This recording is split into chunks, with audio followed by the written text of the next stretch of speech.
Hello. Check. Check 2. Sibilance. Sibilance. What's going on? We matched today? Nice, Alana. Love this hoodie. Love this hoodie. This has been getting a lot of play this week. This for me. This hoodie. Really good stuff. I actually have like, I don't know if you've seen my shoes. Hey, Husker. I've just been rocking like a plain pair of like white Pumas for a while, but like they've been getting kind of like beat up. And I did have like in my closet, and I never wore them, a pair of like red Puma high tops. So I started wearing those this season. This is my fall look. And I've been getting a lot of play out of, especially recently, the jeans and jean jacket. Jeans and jean jacket with the red high tops and this red hoodie and the black hat. And I'm going to tell you, this fit really goes. It really works. You want to see the shoes? Check this out. Check these shoes out.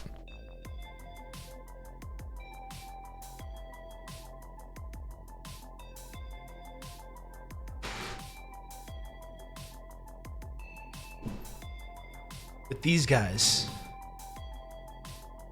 It's a Canadian tuxedo with this hoodie and these shoes. This is some guy, Rob Russo, some leftist based in Canada. I was turned on to this sick individual, and I found this.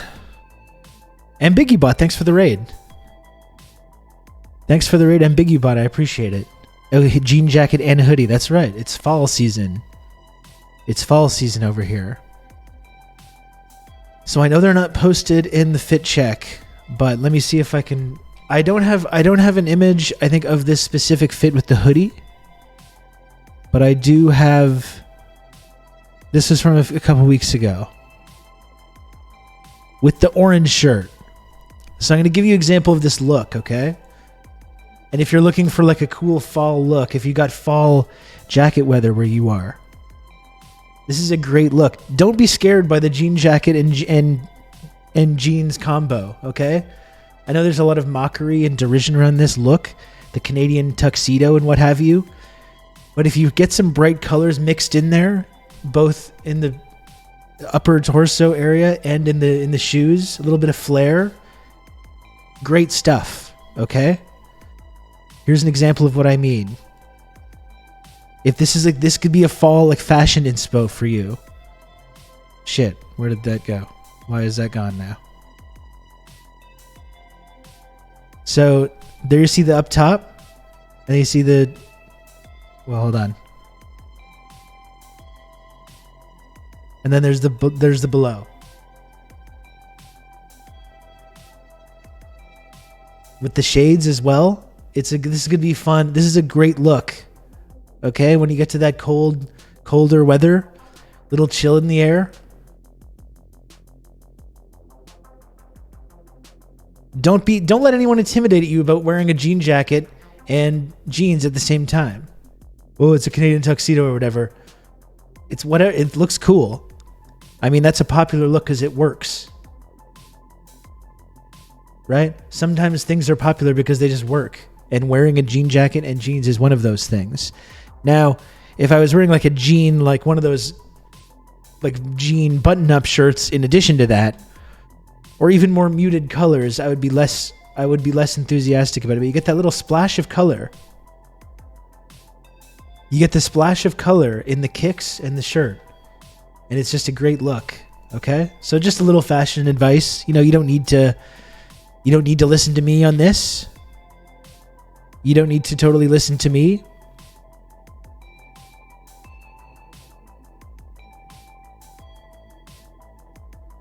Just a little fashion advice for you, though. You get that layered look. You get some plaid. You can involve plaid as well. Right? You can involve plaid as well.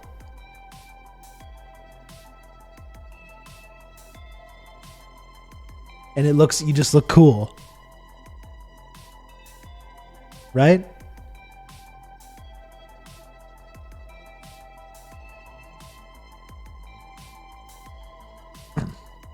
I'll listen to you. I replace all my opinions with yours. That's how political Twitch works, right? That's right, B-Rat. Thank you. I'm glad, B-Rat, you get this dynamic, okay? You grasp the dynamic, I really feel like, a lot better than a lot of other folks do in this stream. So, thank you, B-Rat. Maybe this should be the chat's uniform. Yeah, not a cult, so. Have you ever seen, like, distortion in your vision? I do get some of those floaters sometimes, you know? Sometimes, like, when you see out of your peripheral vision, you see little, like, spots floating around. I get that. Is that what you're referring to? Ken Grew? Those are called floaters. They're like little protein things in the liquid part of your eye, because it's like goo in there. It's like goo inside your eye, and there's little like protein clumps that form. And that's what you're seeing when you see those things out of your peripheral vision. Little protein clumps in the eyeball. But it's not, it's harmless. There's a disturbance in the eye goo. That's right. That's how but it's harmless. It's not really a big deal. I take no pleasure in reporting this, but Puma is on the BDS list. Let's get some subs so Rob can upgrade the sneaks. No! Fuck, GM already. Why are you doing this to me? Oh my god. Yo, is that the cover profile image of Cool Magazine? Yes, it is, Frank. Yes. It actually is. The profile image of Cool Magazine. That's absolutely correct. It was for a photo shoot I did.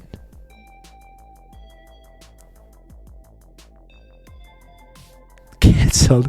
Get some Nike decades. But okay, but Nike's not BDS, but don't they have Nike has notoriously horrible labor conditions as well? I guess it's different. It's occupied Palestinian territories versus just general atrocious labor practices.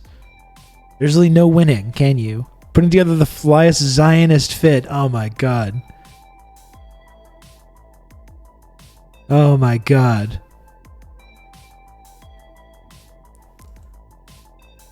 I have a pair unworn that I bought just before finding that out. I've been wearing Pumas for years. Years now.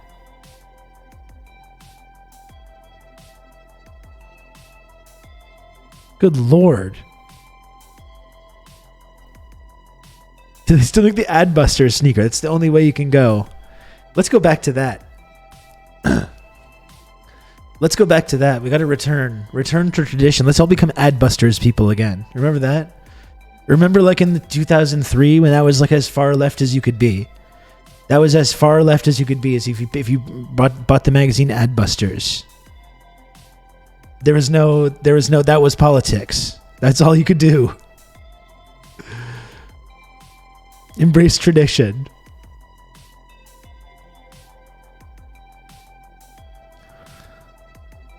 As a Daily Coast guy, I was a big fan of Daily Coast as well. Husker. That was more like 2006 for me, I think. I remember looking at Tower Records in like 1999. Okay, in 2003, you were an early adapter, Husker.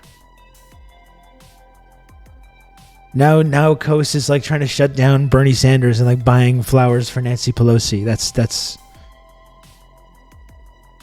as best as you can do. That was as best as you could do. I wasn't like the other boys. I'd go read Adbusters alone in the library at school. Hell yeah. Hell yeah. Well, I was cringe back then too, just like Marcos. We were all cringe. We were all cringe. Don't worry about it. We have to embrace the cringe. We have to embrace all these things.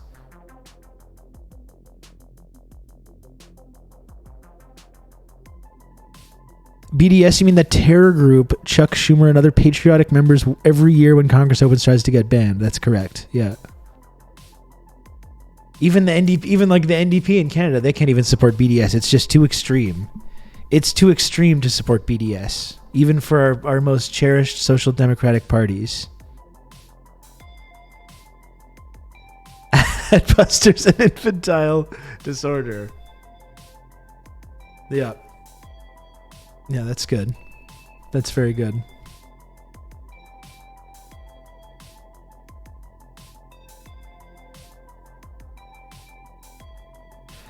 The cringe is what unites us. We have to embrace it. We have to. You know, I probably wouldn't be where I am today without like Michael Moore movies, Adbusters, The Daily Kos. You know who I loved in the early, like probably 2006, 7? Alan Grayson. Remember Alan Grayson? I was a big Alan Grayson head. Husker, how about you? I bet you were, if you were into Daily Kos, Husker, I'll bet you were into Alan Grayson back in the day.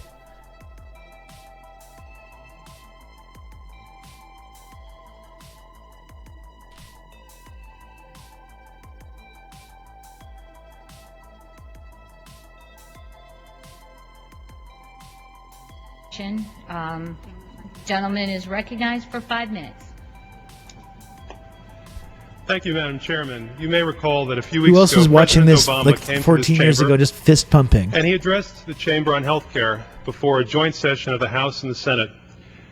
During that session, I was privileged to be here, and I saw my colleagues on the far side. I was working on Capitol Hill back then, and he was insufferable. We had to warn female staffers and interns. Uh-oh. That's not surprising. Of the aisle, the Republicans, waving pieces of paper during his speech. And I was wondering what they were. I couldn't imagine. It almost seemed like they wanted President Obama's autograph. I just didn't get it. I heard from one of my colleagues that this is what they called the Republican health care plan. I went over after the speech was over. I picked up a copy that was lying down on the Republican side, and it turns out that the Republicans' health care plan was a blank piece of paper. I inquired further, trying to find out exactly what the Republicans' health care plan is, and it's my duty and pride tonight to be able to announce exactly what the Republicans plan to do for health care in America. It's this. Very simply, it's a very simple plan. Here it is, the Republicans' health care plan for America. Don't get sick. Fucking get That's their right, asses, Alan. don't get sick. If you have insurance, don't get sick. If you don't have insurance, don't get sick. If you're sick, don't get sick. Just don't get sick. That's what the Republicans have in mind for you, America.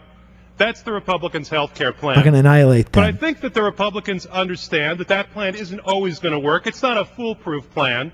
So the Republicans have a backup plan in case you do get sick. If you get sick in America, this is what the Republicans want you to do. If you get sick, America, the Republican health care plan is this. Die quickly. That's right. The Republicans want you to die quickly if you get sick. Destroy them. Now, You fucking Democrats have a using their different own plan. losing their own logic. Using their own logic. He fucking annihilated them. And as we all remember, Republicans were instantly defeated. They all resigned in shame shortly after that. Shortly after this speech. Every single Republican, after having been exposed in this way. We all remember the day. We all remember that classic day when Alan Grayson hoisted them upon their own petards, and they all resigned in shame shortly afterwards, leading the Democratic Party to institute, of course, the thing that they always wanted to do, universal health care. Thanks to this, we have universal health care to this day. America should thank this man. We've had great medical care ever since. Get hoisted, noob. I remember where I was. I remember the hot cocoa in my hands. I remember the smile on my parents' faces. Use the computer to mark up the size of the account. So we as Democrats have a better plan. We are gonna adopt your Romney plan. Ha, take that, Republicans. We became you. You know, this is exactly what I wanted to talk about today. This was just kind of for fun to put on this Alan Grayson clip. But it really is like exactly what I had in mind to talk about today. I was going to talk about Damon Lindelof and Alan Moore and Damon Lindelof's political ideas. I wanted to talk about the Canadian Liberal Party and like what their values are. This is a great place to start, right? This is like the Aaron Sorkin dream. This is why I loved Alan Grayson back in like 2016 or whenever it was. It was like 13 years ago. When it's just like the best thing you could hope for from one of these liberals is to just be as mean to the conservatives as they're mean, right? Just to like yell at them and own them through facts and logic like this. And as Dimitri's pointing out, and thank you, Dimitri, for the 200 friend coin. As Dimitri's pointing out, all of this, 7 or 8 tonight.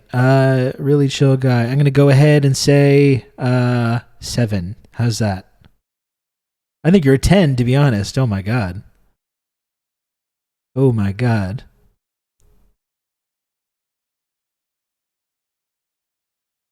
The rest of those will literally ostracize you for doing that, though. Well, this is what we will see. We all know that engaging fascists in the power structures that exclusively benefit them is the way to really fix the world. And this is what I mean. It's like Alan Grayson, he gave those Republicans the what for, and he got a lot of criticism for this. Obviously, they're like, "How dare you say that? How dare you, sir?" And there was a whole news cycle about that. Did Alan Grayson go too far and this kind of thing? And like Dimitri's pointing out, it was all in service of putting together a liberal healthcare plan. This was all to promote Obamacare, which is a conservative plan. That was a market-based healthcare plan that was, created in conservative think tanks. That was promoted by a conservative Mitt Romney. So all this stuff, like this is the limits of liberalism, right? This is what we're talking about today. The limits of liberalism. We're exploring the liberal mind. We want to explore the limits of the liberal imagination. And starting at Alan Grayson and Obamacare is a great way to start. Because that's it. Even when they had full control, this is when the Democratic Party had full control of the House, massive majority in the House. They did have 60 Senate seats, went down to 59, but still had 15. Joe Biden only has 52, and they're like, we just need 2 or 3 more. Well, they had 59 at this point. And this was the best thing that they could do. They could talk about how cruel the Republicans were and how cruel and hypocritical they were. But in terms of their actual solutions to the healthcare crisis in the United States, was to implement a conservative plan, which, lo and behold, conservatives did not get on board with. Not one conservative voted for it.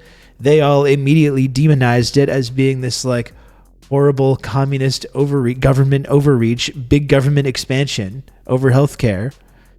They very successfully campaigned against this plan, which immediately became extremely unpopular because it's a conservative market-based plan that did not actually help enough people or show people that liberals were actually working on real solutions to this. Republicans immediately campaigned on this very successfully, annihilated the Democrats in the next midterm election, and they never really sniffed that level of congressional control again until quite recently. At no point since Obamacare came to be have I ever been able to afford Obamacare. And Outrun, you're like, I don't want to misrepresent, but you have a decent job too. You have a decent, stable job. Of course it was unpopular. Of course, and there's ways you can point to with Obamacare that improved America's horrible healthcare system ever so slightly. People being able to stay on their parents' plans and the whole not discriminating based on pre-existing conditions and this kind of thing. But I know you're going to say something about it later, but you left the music on. That I do know, Johnny. That I do know. The question is when I leave it on when there's other things playing. I think you're being a little unfair to Obama here. Everyone knows that you need 82 senators at a minimum to get 60 votes. Correct. Absolutely correct. So that's it. That's what Alan Grayson's big speech led to, right? We successfully implemented a conservative plan that was extremely unpopular.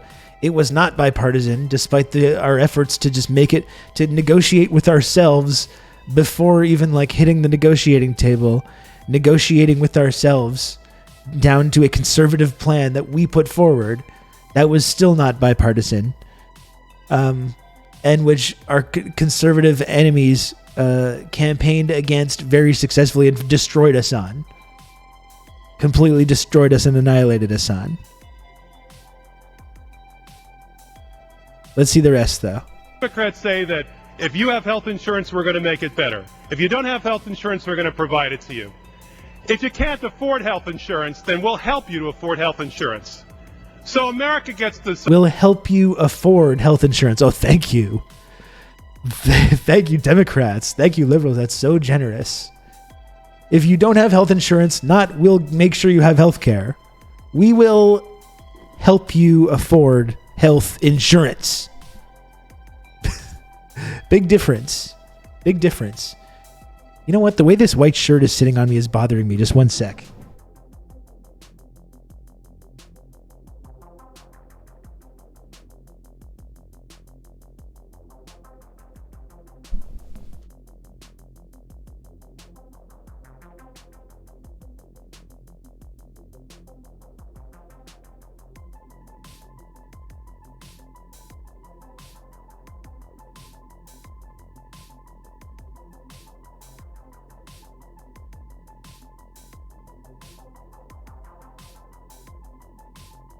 I'm also wearing my partner's yoga pants right now.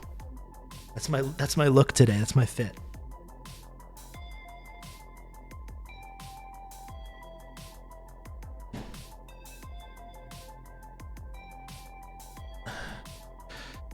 That's better. Okay. Hey Hassan, what's up?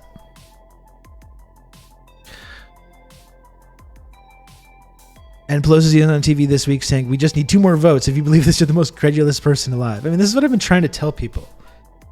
Right? Because it really depends on how old you are. And if you lived through that Obama era and you saw exactly like how they acted when they had these huge majorities and we're still like, nothing we can do. Just nothing at all we can do. Then it rings pretty hollow when you have these arguments right now like, oh, if only we had 63 senators. If only. We'd be able to do the stuff. We'd be able to do the good thing. It really rings pretty hollow. It's all the Republicans' fault.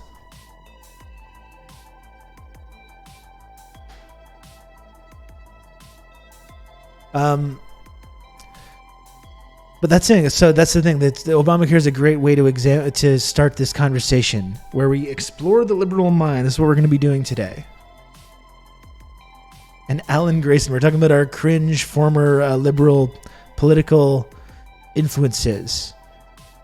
Alan Grayson was a big one for me at this time. When I was watching this at the time, again, I'm not trying to criticize anybody. I'm just talking about my personal sort of political journey following American politics. In 2005, 2006. And I was watching this at the time being like, man, this guy's so cool. This guy is so cool. Side. Do you want the Democratic plan or do you want the Republican plan? Remember, the Republican plan, don't get sick. And if you do get sick, die quickly. Thank you very much, Madam Speaker. People got so mad at him for this. People got so mad at Alan Grayson for this. It led to that right-wing outrage cycle.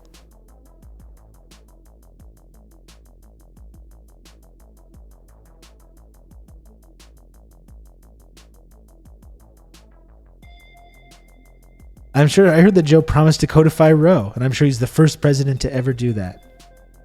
If there's one thing I know about opportunistic, power-hungry people is that they always keep their promises. They understand the very real consequences if they don't, which includes, what are you going to vote for Republicans? That's the answer. It's crazy how fucking tame everything was prior to 2016. And that's why I'll always give credit to Bernie, right? Even if we might be able to poke holes in Bernie's version of who's also kind of a version of liberal, just a slightly more social democratic version. That's, I think, why we should always still give credit to Bernie for expanding the scope of these conversations, at the very least. And as much as we can now in 2022 say, look, I'm anti-imperialist, I'm a socialist, Bernie's a liberal or whatever, which may be true in some cases, right? It may be true. But I think we all have to recognize that Bernie really did change the sort of dynamic of these conversations. And we got to give him credit for that. 7 confirmed. Okay, really chill guy. I'll talk to you then. Sounds good.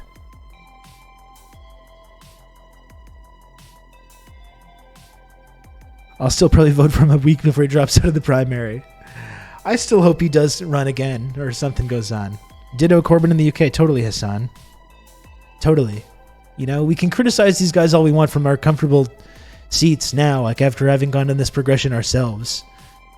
Let's not pretend each and every one of us were like perfect. We came out of the womb as perfect socialists, though. You know, that's really not. It might make you feel good or give you sort of a sense of this personal kind of catharsis to be more pure than others. But let's acknowledge that we did, like, we've all been on this path. Without Bernie, I wouldn't be the hardline China defender I am today. I don't think so either. I don't think I would be either. And even Bernie is not enough of a hardline China defender. And now I'll criticize Bernie for not being enough of a China defender. But I still wouldn't be where I am without him, I don't think. The ardent Juche necromancer. No, I would not be a ardent Korean reunification proponent. The immortal science of MLism can conceive me, actually. That's right. You following the Liz Truss experiment? It's really incredible how badly it's gone. It's really, like, astounding. Like, she might be, like... It's going to be hilarious if they get rid of her and put Boris back in. I think that's the chaos outcome in the UK that I'm hoping for.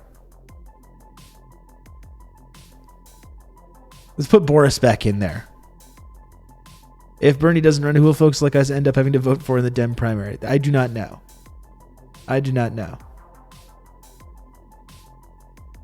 I mean, I was literally born to socialist parents and got international solidarity told to me very early, but sure. Some of us didn't go on this path. Okay, I admit. Some of us. But I think those of us growing up in the West, in the heart of the empire, there's very few of us were born revolutionaries, born in the fucking heart of the empire.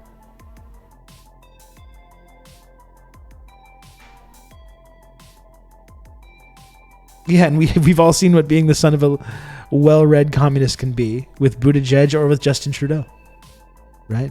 Castro's son, or Kamala Harris. Some of the most ardent neoliberals come from this kind of like Marxist background. You can count on me. You're gonna have good old Rob to talk you through all this. Frickin' 22 months, no way. Boris redemption arc has energy costs hit thousands a month. Yeah, and that's true Kinguendo as well. She's exactly what the Tories want and exactly the kind of policy they want. She just did it too quickly and people noticed. People were like, we hate this. What is this? This is awful.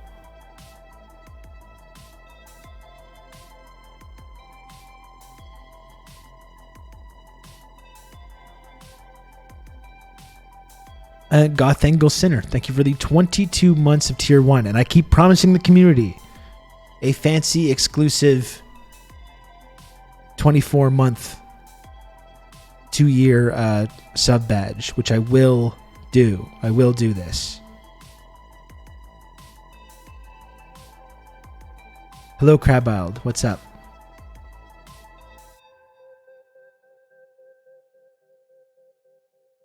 Blair was a trot. Yeah, well, we've established the trot to neocon pipeline. Our friend Alex Jones has helped explain that to us. Hardcore Trotskyites. I think Stalin should have finished him off.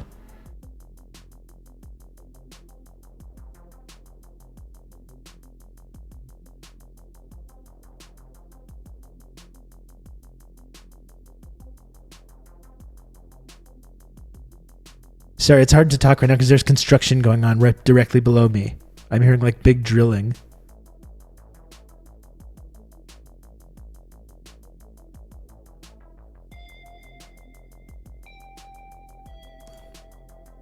One of the very, very few things I agree with Jones on. Yeah, same.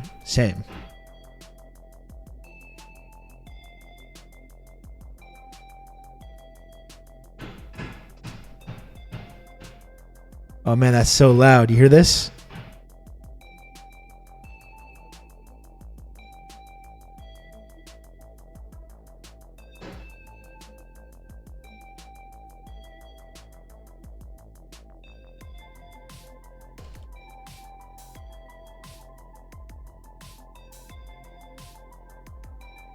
Now, since the beginning of all this, and of course, there's old Johnny.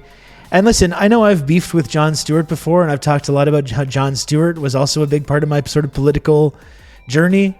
Thinking, in the 2000s, how subversive and how great Jon Stewart was, and that he had the potential to kind of lead some kind of new progressive movement, which was then completely shattered with the whole rally to restore sanity thing. Neighbor hammering. Yeah, they're working on the apartment directly below me, Crabwild. They're like no one has moved in yet, so they're like renovating it. They're probably doing the bathroom right now. It's like right under my feet. So I've talked about my beef with Jon Stewart before, and my beef with him over when I made that comment about how he only cares about the fucking troops, and the only time he ever gets like mad and outraged was about the troops. I gotta say though, I will absolutely give credit to Jon Stewart for his expose he did the other day talking about trans rights and the kind of assault on trans kids that's going on right now, and where he pointed out his horrible transphobic comedy from the 2000s and talked about how it was wrong. I got to give credit to John for that. I thought that was pretty cool. And John's still a lib, and I still do have a... Jesus. My noise gate is catching it, but when I'm talking, you can probably hear all the crazy sounds, right? You can hear the drilling and all the crazy sounds. Really, really easy to stream in this situation. Really good stuff.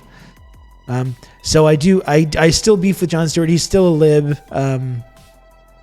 But I do have to give credit to John for like actually showing those old transphobic jokes and owning up to it and apologizing. Is that a jackhammer? Is Kevin Nash in the other room? Outrun, you should know that the jackhammer is Goldberg's room. Are you just messing with me? I know Outrun. I know you know that Kevin Nash is the jackknife powerbomb. And I know you know that Goldberg is the jackhammer. Come on. Fucking get it together, sir. Is the drilling because you started a content mine in your yard? That's correct. Yeah, that is absolutely right. Anyway, sorry, my nuts are still healing, not all together at the moment. I gotta make my appointment too. I've been making inquiries this week. Of course, we are doing a community vasectomy thing. And if you want to be a part of that, if you want to get a vasectomy with us, with Marty and some of the other community members and myself, you can be part of our community vasectomy drive. Bone is hard to get through. You got this guy some slack. That's right. It's a community snip fest, folks. This is the only channel on Twitch that's doing this kind of thing. Only in this community. One vasectomy equals one vote. Bro, your appointment, please get anesthesia and please find someone that will give you proper painkillers and also an athletic cup. It's a community called No Cum Town. One of the places I looked into is like there's no needles and no scalpel. Is that what you got, Outrun? Is that like that seems a bit fake to me. It seems fake to me. Is that a real thing? In theory, that's correct. I don't know about this. I want them to gas me up, frankly. I want these people to gas the hell out of me.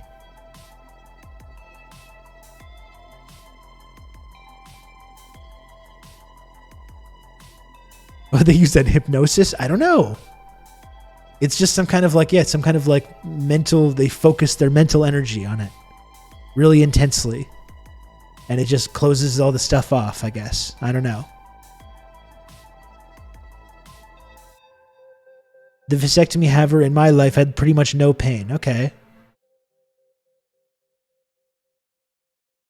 The power of prayer.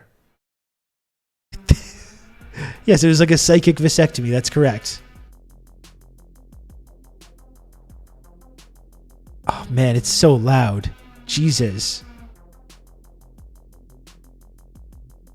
Jesus Christ. Anyway, if you want to get a vasectomy with us, then please join the crew. Okay? Here's this clip of John. I just wanted to watch another Jon Stewart clip while I get like another coffee or a drink or something like that. It might be loud for you, but I promise you can barely hear it. Okay, that's good, Johnny. Let me just put this on. Again, this is like we're talking about our political journeys, the limits of liberalism, and how, you know, in the mid 2000s, I thought Alan Grayson and Jon Stewart were just the absolute limits, the limits of the liberal imagination. This is what we're talking about today.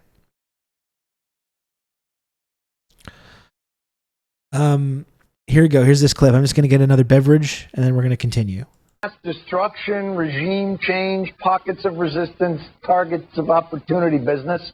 It's been difficult to have an honest discussion about the direction President Bush is taking this country. In fact, when you combine the new mandate that criticizing the commander-in-chief is off limits in wartime with last year's official disbanding of the Democratic Party, well, we're left at an all-time low in the good old-fashioned honest debate category. Now, I know you're thinking, but John, every time I want to have a calm, honest discussion about these kinds of issues, I'm shouted down and harassed by the Dixie Chicks and their ilk. Well, tonight it all changes. We're going to have an honest, open debate between the President of the United States and the one man we believe has the insight and the cojones to stand up to him. So first, joining us tonight, George W. Bush, 43rd President of the United States. Welcome, Mr. President. Good evening. I'm pleased to take your questions tonight. Well, thank you very much, sir. I'm pleased to ask. Taking the other side, joining us from the year 2000, Texas Governor and presidential candidate George W. Bush. Good evening. Thank you, Governor. Mr. President, you won the coin toss. The first question will go to you. Why is the United States of America using its power to change governments in foreign countries? We must stand up for our security and for the permanent rights and the hopes of mankind. The United States of America will make that stand. Certainly that represents a bold new doctrine in foreign policy, Mr. President. Governor Bush, do you agree with that? Yeah, I'm not so sure the role of the United States is to go around the world and say this is the way it's got to be. All right, well, that's interesting. That's a difference of opinion, and certainly that's what this country is about. Differences of opinion. Mr. President, let me just get specific. Why are we in Iraq? We will be changing the regime of Iraq for the good of the Iraqi people. Governor, then I'd like to hear your response on that.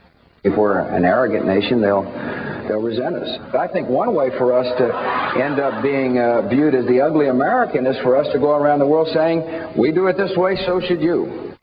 Well, that's an excellent point. And again, this clip is just genius. You know what it's doing? You know what this clip is doing? It's exposing George W. Bush's hypocrisy. And bear with me here, folks. This is a really transgressive idea. It's almost like when this guy was campaigning, he was saying one thing, and he becomes president, and he does something entirely different. He totally contradicts himself. Can you fucking believe this guy? Unbelievable. And it's just being expertly pointed out in this segment. I don't think you can argue with that. Mr. President, ladies and gentlemen, we got him. We simply just build a use new the computer to mark up the size of the account.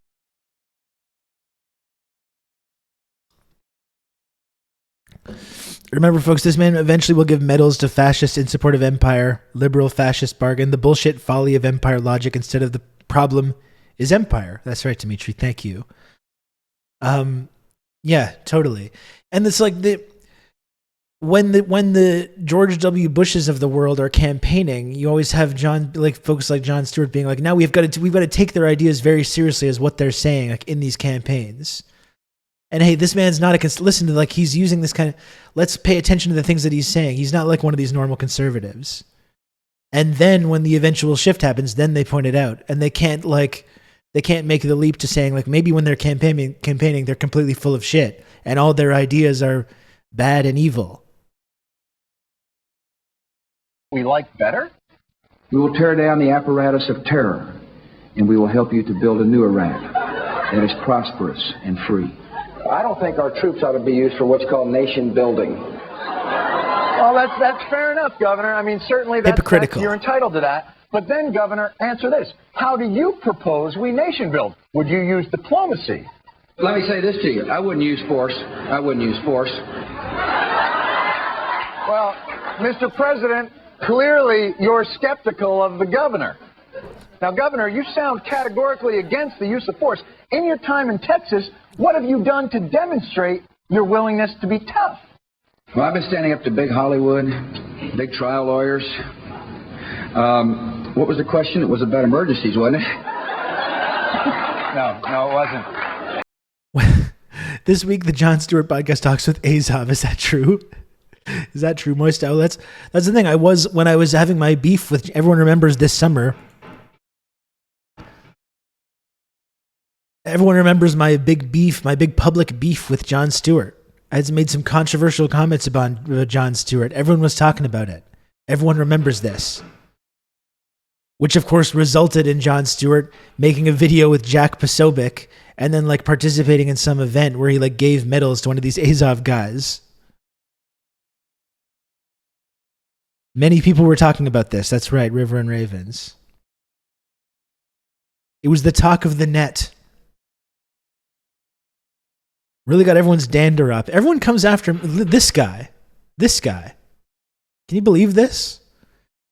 People have so much anger and vitriol for this face. Guaranteed I was losing into this segment. Oh, absolutely. Me too. Me too, for sure. This sick individual. It never ceases to surprise me. The level of vitriol people have for this. For this.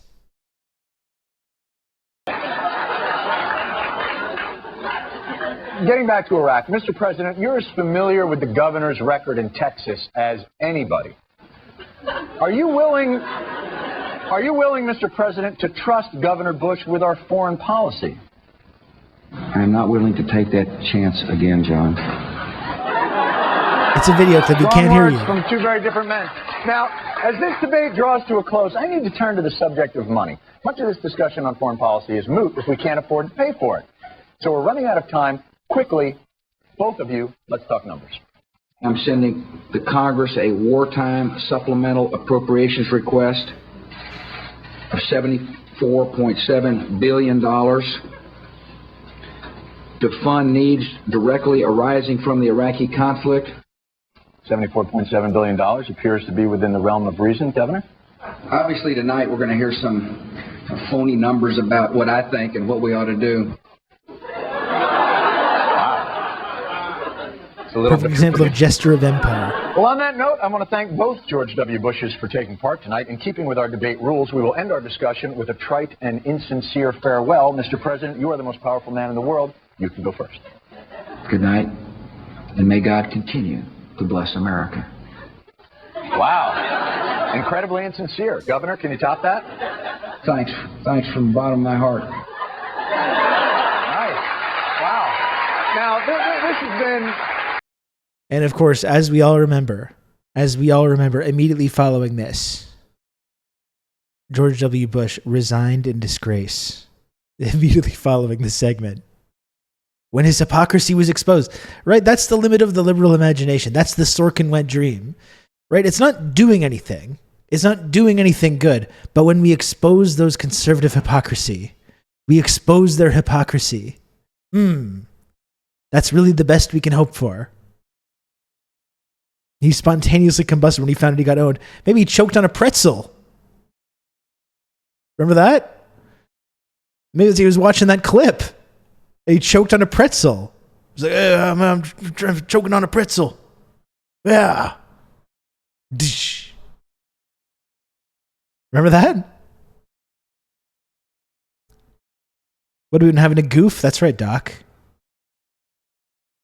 That's absolutely right.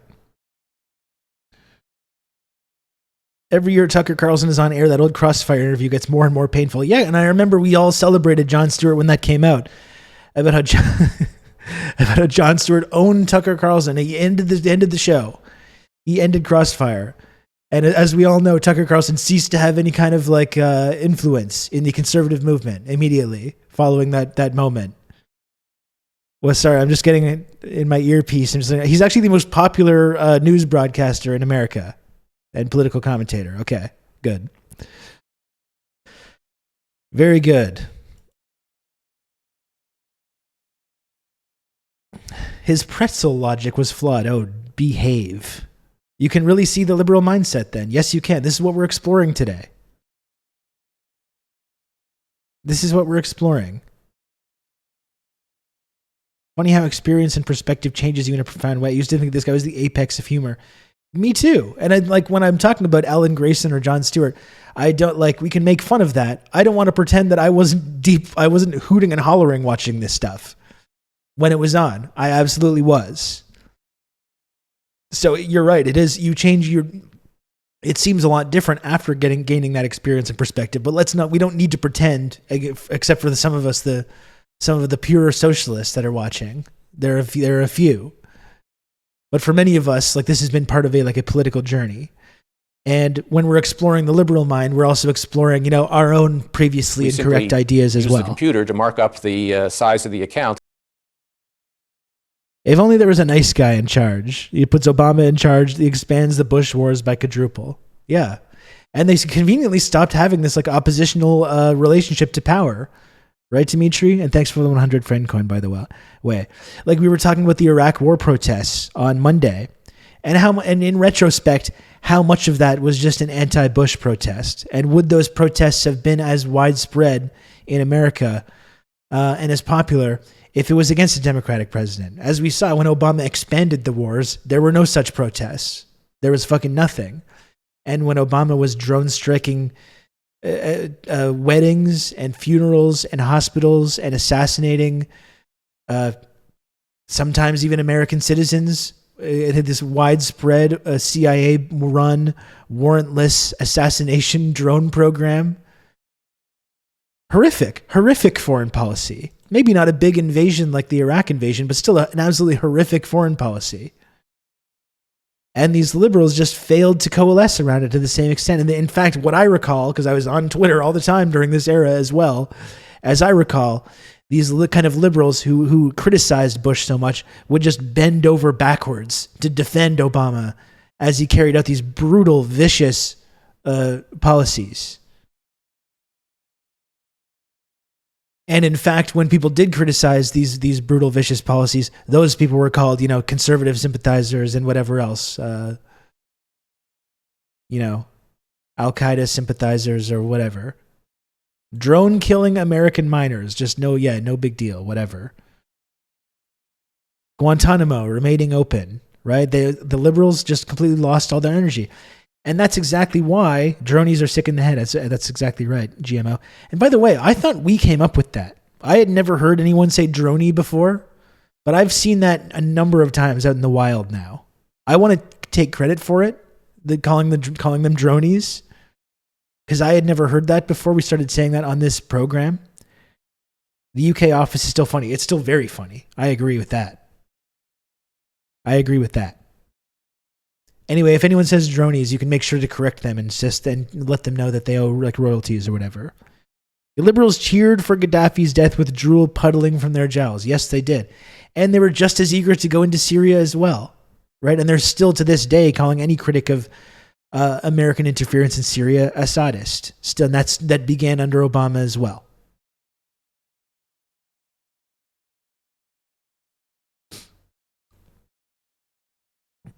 IT crowd, which I believe Rob wrote, is also funny. I did not write that. That's not accurate. That's not true.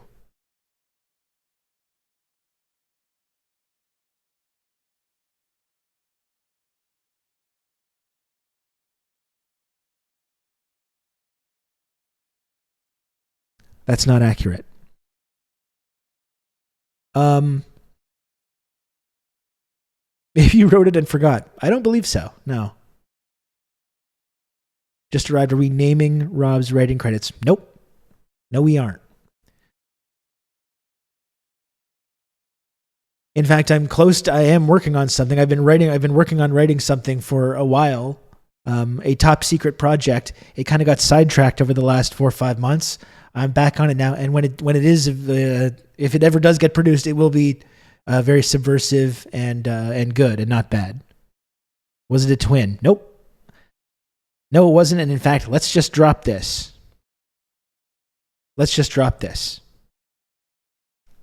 I don't even want to give any oxygen to this.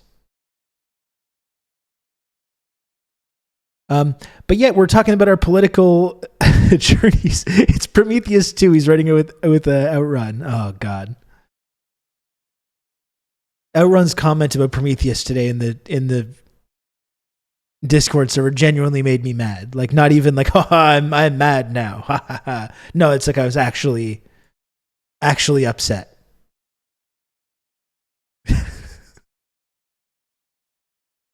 You know, there is I am looking forward. There's an Alien TV series coming out, which I'm actually looking forward to. It's being created by the creative team behind the Fargo TV series. I'm actually really looking forward to that.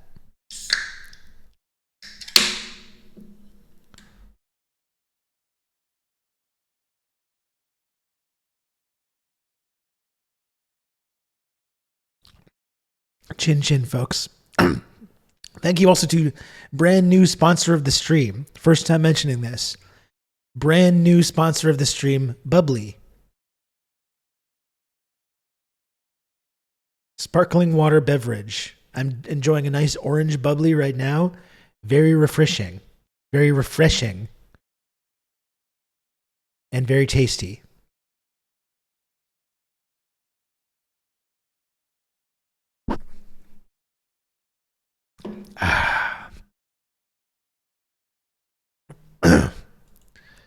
It's Bublé. There's no ETH. There's a Y.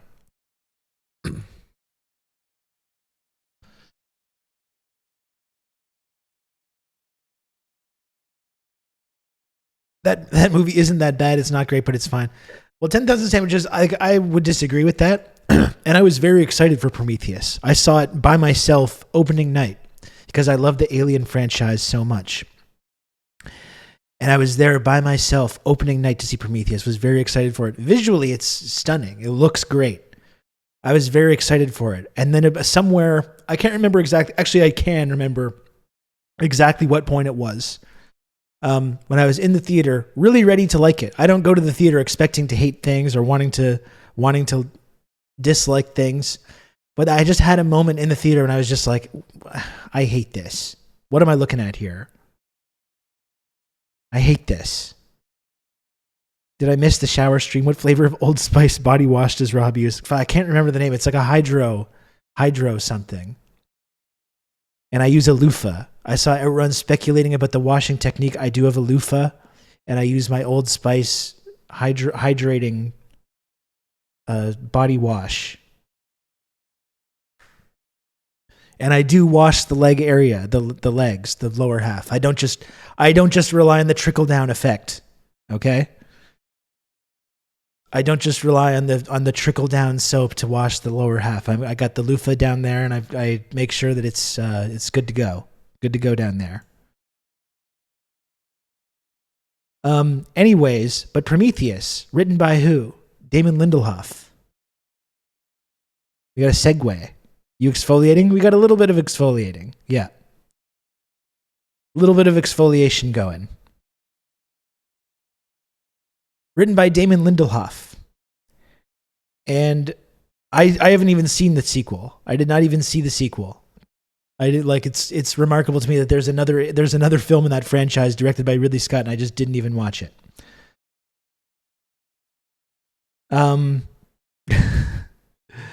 But please don't destroy Lindelof. I'm sorry, Doc. I'm sorry, but I have to. And just as I used to be a fan of Jon Stewart, I was a fan of Lindelof as well. I was a big Lost guy, Doc. And to be fair to Lindelof, right off the bat, Leftovers was very good. Leftovers seemed like a good use of Lindelof's skills. Damon Lindelof, Johnny. He was a writer and co-creator of Lost. He co-wrote Prometheus and a bunch of other films. He created The Leftovers and most recently The Watchmen, which I did not actually watch, Doc, but I am going to fucking destroy Lindelof and The Watchmen today and the politics of it. The Leftovers is good. I agree with that. The Leftovers was very good, and I thought it was a good use of Lindelof's skills. I think part of what happened with Lost, which I loved, I was a huge Lost fan, but I was so disappointed in where it went, where it became this kind of like confused religious allegory. And it seems like the only thing Lindelof has when he wants to seem deep is to like make things this kind of like this really like painfully unsubtle philosophy 101 religious allegory, which was never what I thought was cool about Lost. And that's what the whole finale of Lost turned into, was this very trite, just smoked weed in your dorm room for the first time, bad philosophical religious kind of allegory, which I fucking hated. Despite loving the previous 5 seasons of Lost, like absolutely loving it and watching every single week and being really into it. I really hated that. And The Leftovers, like that was a good example of that. You know, that is kind of a religious allegory. So he was able to do something really good with that.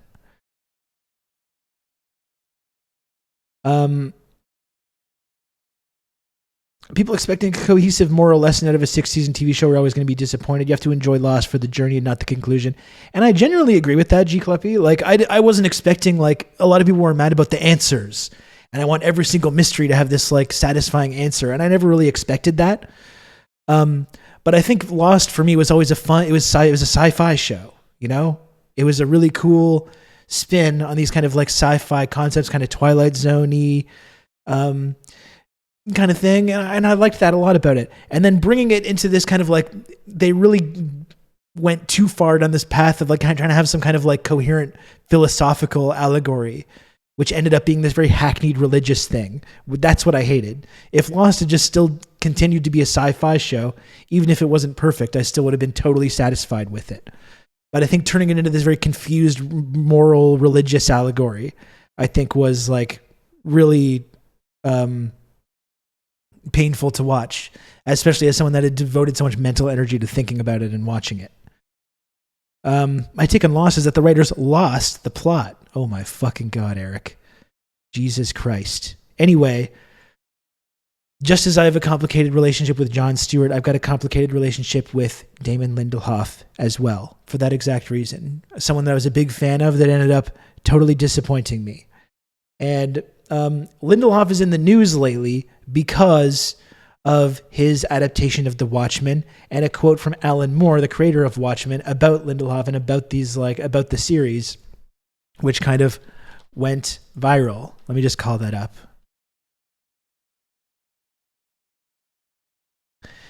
And I wanted, because I have not watched Watchmen, precisely for these reasons, but from what I saw of Watchmen and the sort of political values that the Watchmen TV series kind of advocates for, was all I really needed to just know, and I needed to stay far away from it. And I had a somewhat popular tweet about this as well today.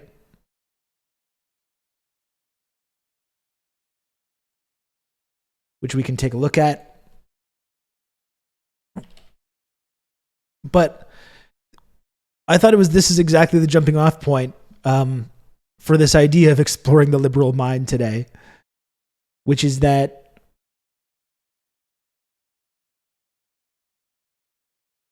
when we look at, the politics that the sort of political themes in Lindelof's Watchmen adaptation, you see it's a perfect example of the liberal mindset. And it's a very, very stark and illuminating example of the limits of the liberal imagination. I'm sorry, Doc. You might want to just want to leave and come back. I feel like this is going to be offensive and triggering for me from what I'm seeing from your comments so far. But I'm 100% team Alan Moore on this.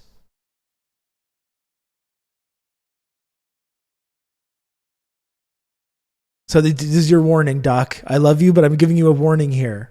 I don't want to upset you. And I still value all your contributions and your pop culture knowledge. Okay, I'm gonna preface this. I'm gonna preface this whole segment with praise of chatter Doc Hollywood and his values and beliefs and opinions.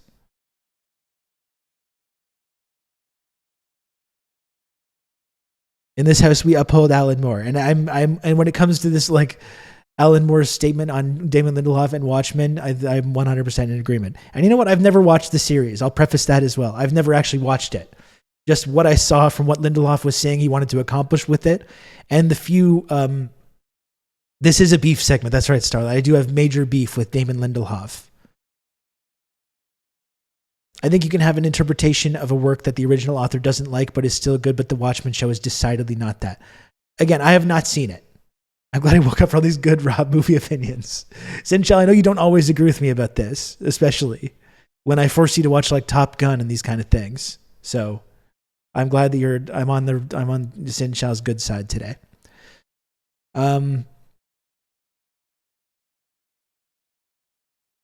But yeah, I do think I didn't watch the series precisely because I just looked at what Damon Lindelof was saying about it and the politics he wanted to espouse with it.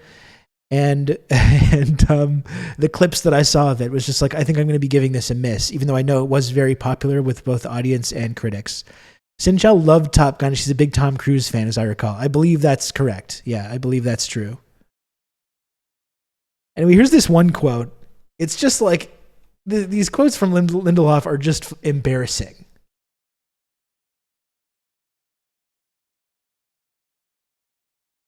Here's a quote. This is a quote from Alan Moore talking about Lindelof here.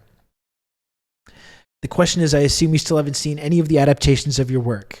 And Moore says, I would be the last person to want to sit through any adaptations of my work. From what I've heard of them, it would be enormously punishing. It would be torturous and for no very good reason. There was an incident, probably a concluding incident for me. I received a bulky parcel through Federal Express that arrived here in my sedate little living room. It turned out to contain a powder blue barbecue apron with a hydrogen symbol on the front, and a frank letter from the showrunner of the Watchmen television adaptation, which I hadn't heard was a thing at that point. But the letter, I think it opened with, Dear Mr. Moore, I am one of the bastards currently destroying Watchmen. That wasn't the best opener. It went on through a lot of what seemed to me to be neurotic rambling. Can you at least tell us how to pronounce Ozymandias? I got back with a very abrupt and probably hostile reply telling him that I thought that Warner Brothers were aware that they, nor any of their employees, shouldn't contact me again for any reason. I explained that I disowned the work in question, and partly that was because the film industry and the comics industry seemed to have created things that had nothing to do with my work, but which would be associated with it in the public mind. I said, look, this is embarrassing to me. I don't want anything to do with you or your show. Please don't bother me again.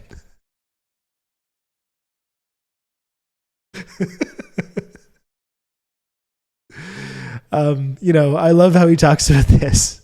He's just not interested in hearing any of Lindelof's bullshit. He's not interested in hearing about any of it whatsoever.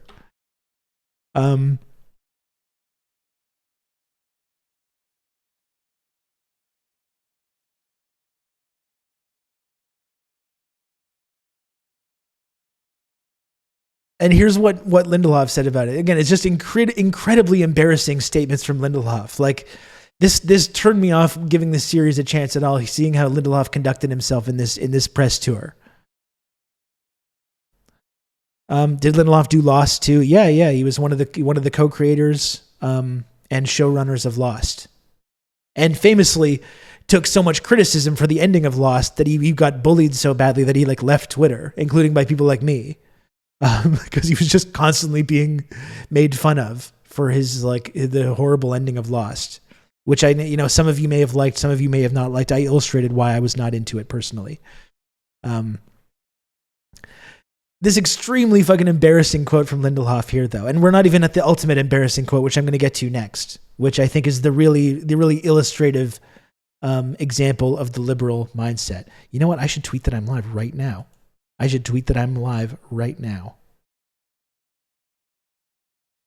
Shouldn't I?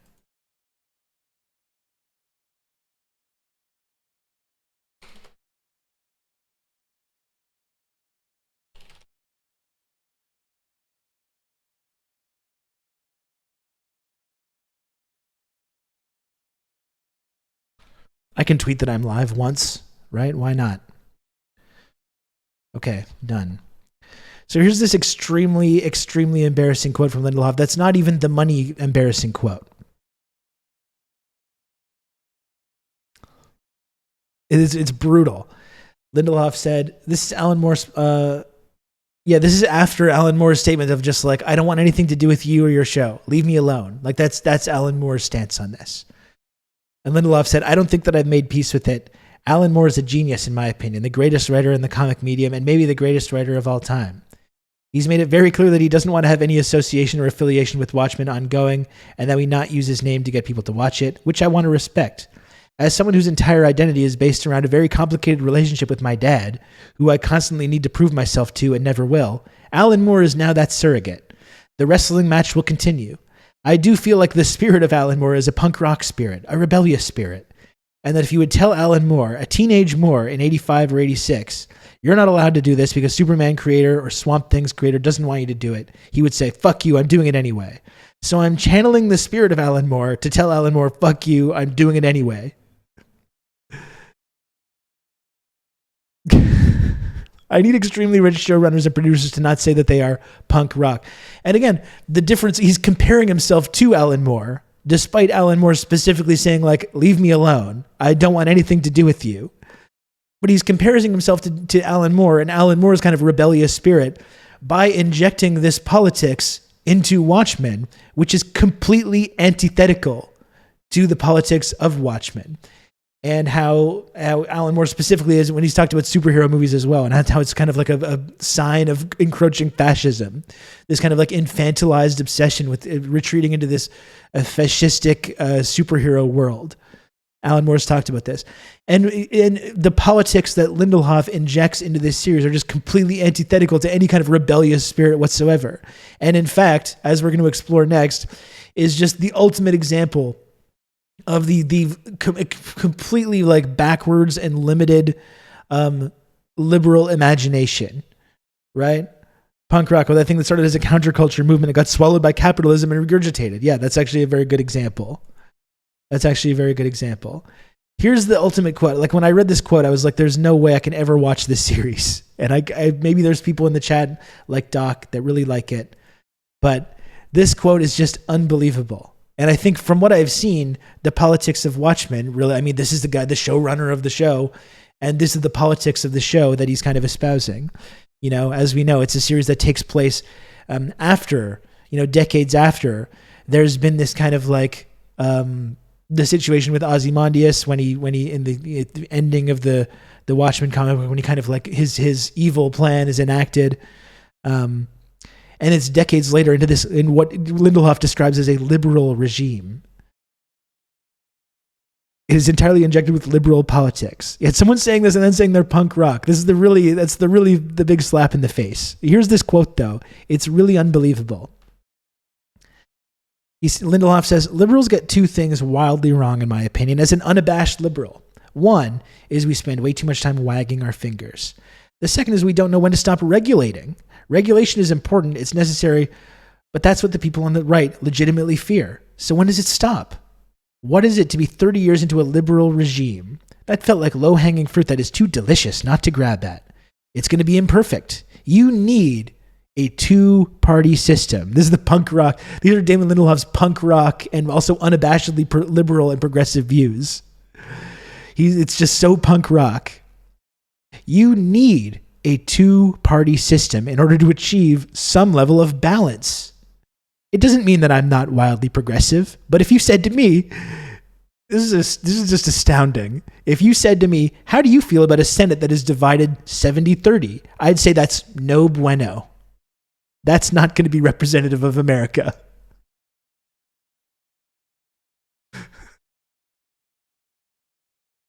Like that quote, I think is just, it's perfect. Like I'm making fun of it, but I'm happy that he articulated this in this Watchmen press tour.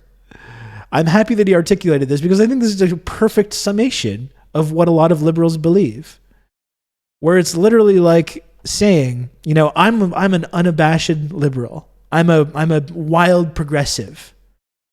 I'm one of these loony lefties that you hear about, but I have this implicit understanding that if these political ideas that I, of course, believe in fervently, I totally understand that if these ideas were actually like implemented, it would be an utter disaster that would destroy the entire country. It would tear the very country apart. I don't want to win. I have no interest in winning. The idea that the Senate would be 70-30 is insulting and disgusting to me. It's not going to be representative of America. Setting aside the fact that the United States Senate is like the most undemocratic and unrepresentative political body, like probably in the Western world, where a small percentage of the country and their fringe political views are given this huge amount of space in this like important political body, while the views of the vast majority of the people that live in the country are completely underrepresented. And Lindelof is like, that's how things have to be. That means balance. And if there was actually a political body that did represent what the vast majority of Americans believe, that would create this like horrible situation, this horrible unbalanced situation. All the progressives I know turn into 18th century British colonialists the minute China comes up. Yeah, or Ukraine, as we've been seeing. That's such an amazing quote. It's like we literally we don't want to win. You know? And that's the thing. It's like, in my view, when it comes to like political beliefs, it's like I'm a socialist because I think socialism would like help people. It would help create a better society. And I understand that there's many people in our society that have no interest in that. They hate socialism and they think that it's bad and evil. But in my view, if you believe that these policies would actually help the majority of people, it shouldn't matter that there's people that oppose them. And in fact, your attitude to the people that oppose them should be like, well, no, we're going to do it anyway. And I'm going to politically educate you so you see my perspective. And I'm not going to just immediately give up because you've had your brain filled with these incorrect ideas.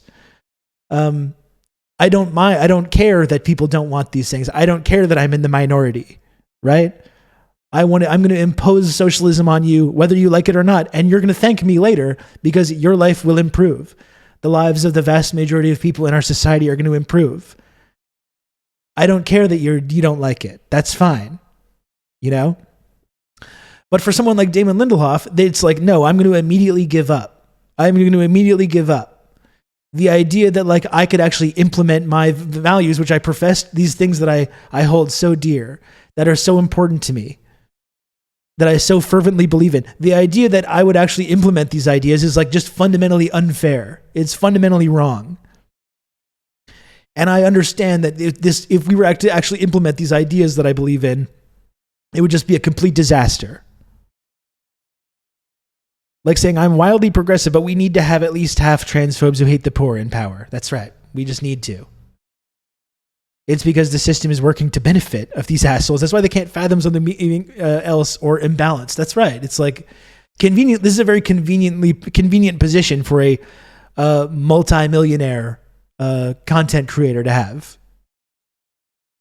We just have to keep things the way they are. Even though I don't like the guys on the other side, all we can do, just like Jon Stewart, just like Alan Grayson, we started talking about, all we can do is have these vicious assholes have 50% of the power, and we can sometimes own them with their own facts and logic. And we can feel this smug sense of superiority.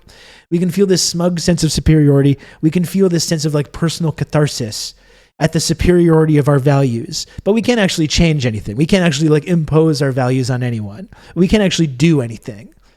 If anything, like we saw under the Obama era, what we can do is propose conservative solutions so that they can agree with us. And then when they don't agree with us, they say, how dare you, you're being hypocritical.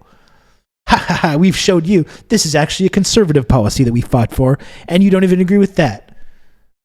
We've really showed you. That's the absolute limit of what they can imagine. It's the absolute limit of what they can imagine. And as usual, Simpsons figured this out decades ago. They figured this out decades ago. This is what liberals believe. We hate life and ourselves. We can't govern. Nothing has changed. Nothing has changed whatsoever. I want this good shit, but I know it's not possible, so now I get to feel bad about it, but still get to feel like a good person. That's right. That's ultimately what it is. It's right. I want to live in a basically fascist society in which millions of people are left behind, in which people don't have healthcare, in which we're fighting these like global foreign conflicts.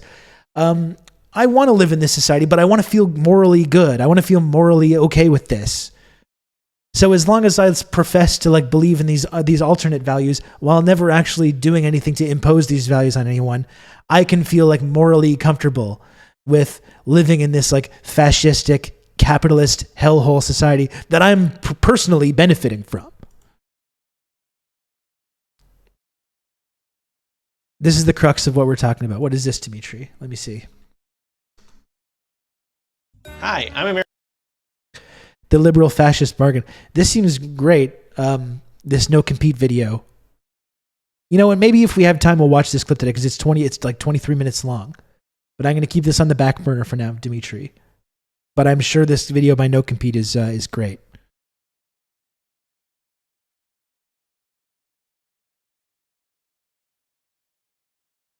The original Crossfire was co-created by Pat Buchanan, some CIA schlub. Let's take let me see if I can find this clip from Watchmen, because we're talking about Lindelhof and like the limits of his ideas. You can count on me. You're gonna have good old Rob to talk you through all this. Dimitri, thanks for the gifted sub. Thank you.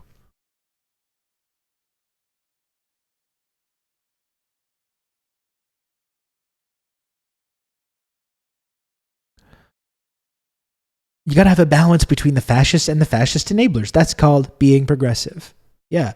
And we can easily take a look at what liberals in every eventually fascist society were saying and doing as they were like rolling out the red carpet for these fascists to take over while working with them to defeat the left. Happened time and time again. Something that George Lucas expertly outlined in the film Star Wars Part 3, Revenge of the Sith. That's makes it one of my favorite Star Wars movies. I think that's a top 3 Star Wars film for me. Precisely, that's exactly what it's about. It's about how liberal democracy opens the door for fascism and directly leads to fascism. You know, that's what we saw in the Weimar Republic, in Italy. And that's what we're seeing currently. That's what we're seeing right now. We're seeing our liberal democracies slowly but surely lead us down that path as well right now.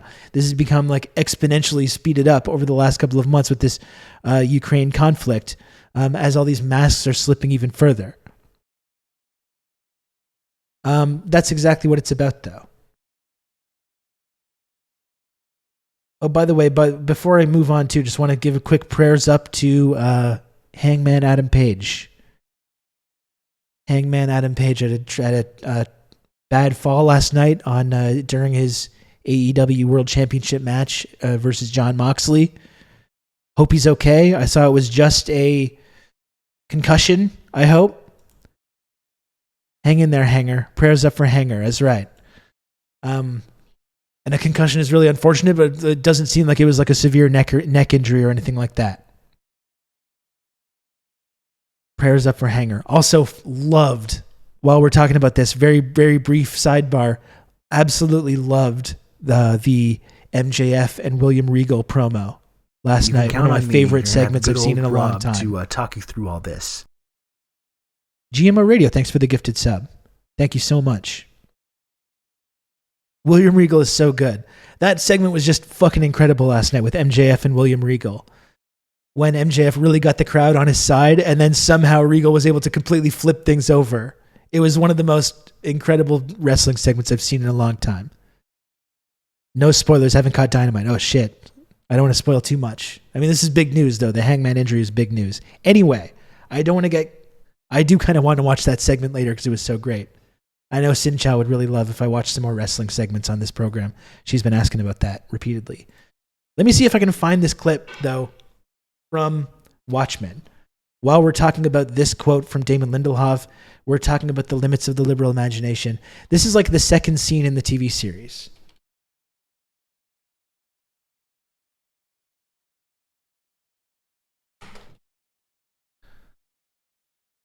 Okay, here it is. Good. I found it. You can find it on YouTube. This is another reason, and again, maybe I'm way off base about this. I want to admit, I have not watched this series, but it was these quotes from, it was my past experience with Lindelhof And it was those quotes, and it was scenes like this that I saw, which really turned me off. I want to see it. Okay, good. Regal's podcast is funny. He just tells stories for hours. I listened to Regal's podcast the other day where he broke down his fucking great, one of the last matches that he had on NXT against Claudio Castagnoli. And I love I'm a big kind of nerd for when wrestlers just like talk about, matches that they've done and talk about the psychology of it and what they were thinking and like kind of break down everything. I love that shit. Anyway, trying not to get sidetracked here. We're exploring the liberal mind, and Damon Lindelof's quote here about the politics of Watchmen are a big part of this. So this was my understanding. This is the season 1, episode 1, the second scene in this entire series. So we're seeing, I'm sorry, Doc, second scene in the entire series. And we're seeing now, this is the result of living in a liberal regime decades later, is you'll see the police are just not able to, all these regulations, all these liberal recommendations about the police using their weapons on people. Now, this is what we wanted. The whole defund the police, the whole disarm the police movement. This is what you wanted. Now look where we're at. This is the Damon Lindelof's politics are at play here. And it's no fucking wonder that Alan Moore wanted nothing to do with this guy. The cops are not good guys in this job. Well, maybe I'll eventually watch the series. But I think the politics that are on display in this scene in particular are still very clear, regardless of whatever shades of gray emerge in the series. If the cops are not good guys in this series, I think the cop in this scene is the good guy in this scene who is hampered by all the liberal regulations in this liberal regime, this unrepresentative liberal regime. And it's really amazing. 10 chains on, look at charm on the shit. 10 different exotic cars, how we shit. Me and Chanel in the back, we going.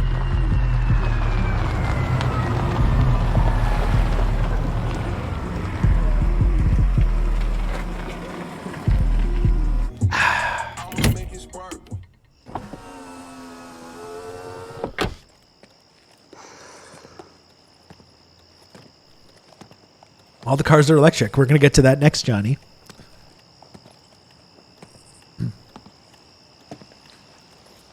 This interaction is being recorded. Do you consent? Yes, sir. Sure. It is 9:35 p.m., September 8, 2019. Initiated traffic stop. How are you tonight, sir? Good. Yeah, fine, thanks. How are you? What you drinking there? Oh, Coca-Cola, sir. What are you hauling? Lettuce? Lettuce. Yes, sir. Can I take a look? Can I take a look at your face? What did you just say to me? Hey, I'm sorry, officer. I was just kidding. License and registration.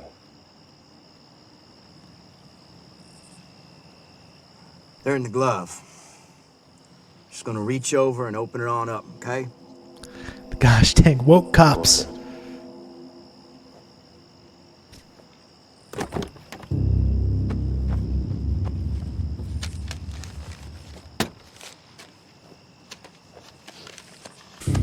Excuse me.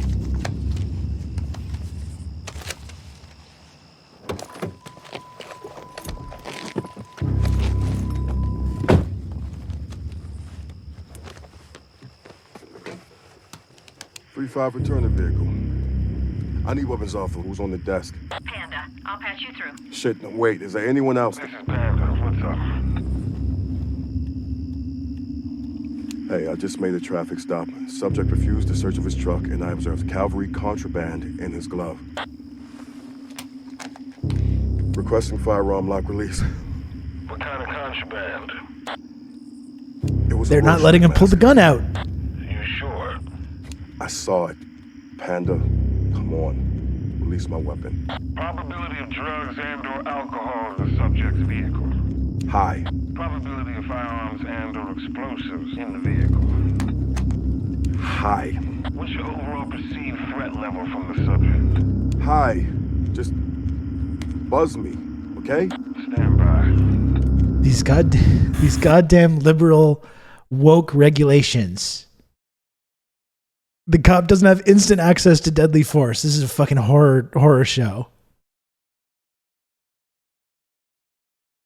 Yeah, I mean, he's in immediate danger, but I know, but Doc, but it's fiction, right? This is Damon Lindelof's version of this kind of dystopia, right? You're letting Lindelof play with your emotions. This is not a real situation, right? This is a hypothetical situation coming from this like wealthy liberal showrunner, right?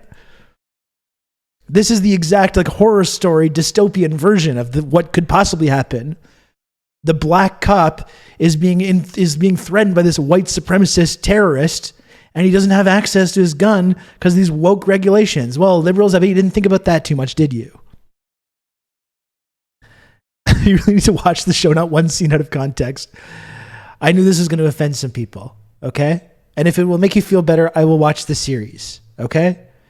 If it will make you feel better, either Mondo Michel or Doc, who obviously enjoyed this program, I will watch the series, and if I feel like I've gotten anything wrong about the politics of the show, I will amend my views on this, okay? This is my promise to you.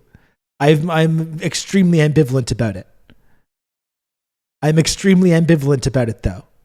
And I think this scene is really representative of that quote that we were just reading. Anyway, let's watch the rest of this scene. Stand by.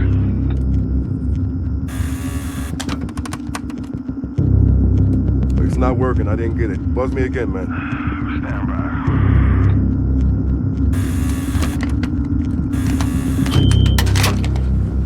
We good? Yeah, I got it. Thank you.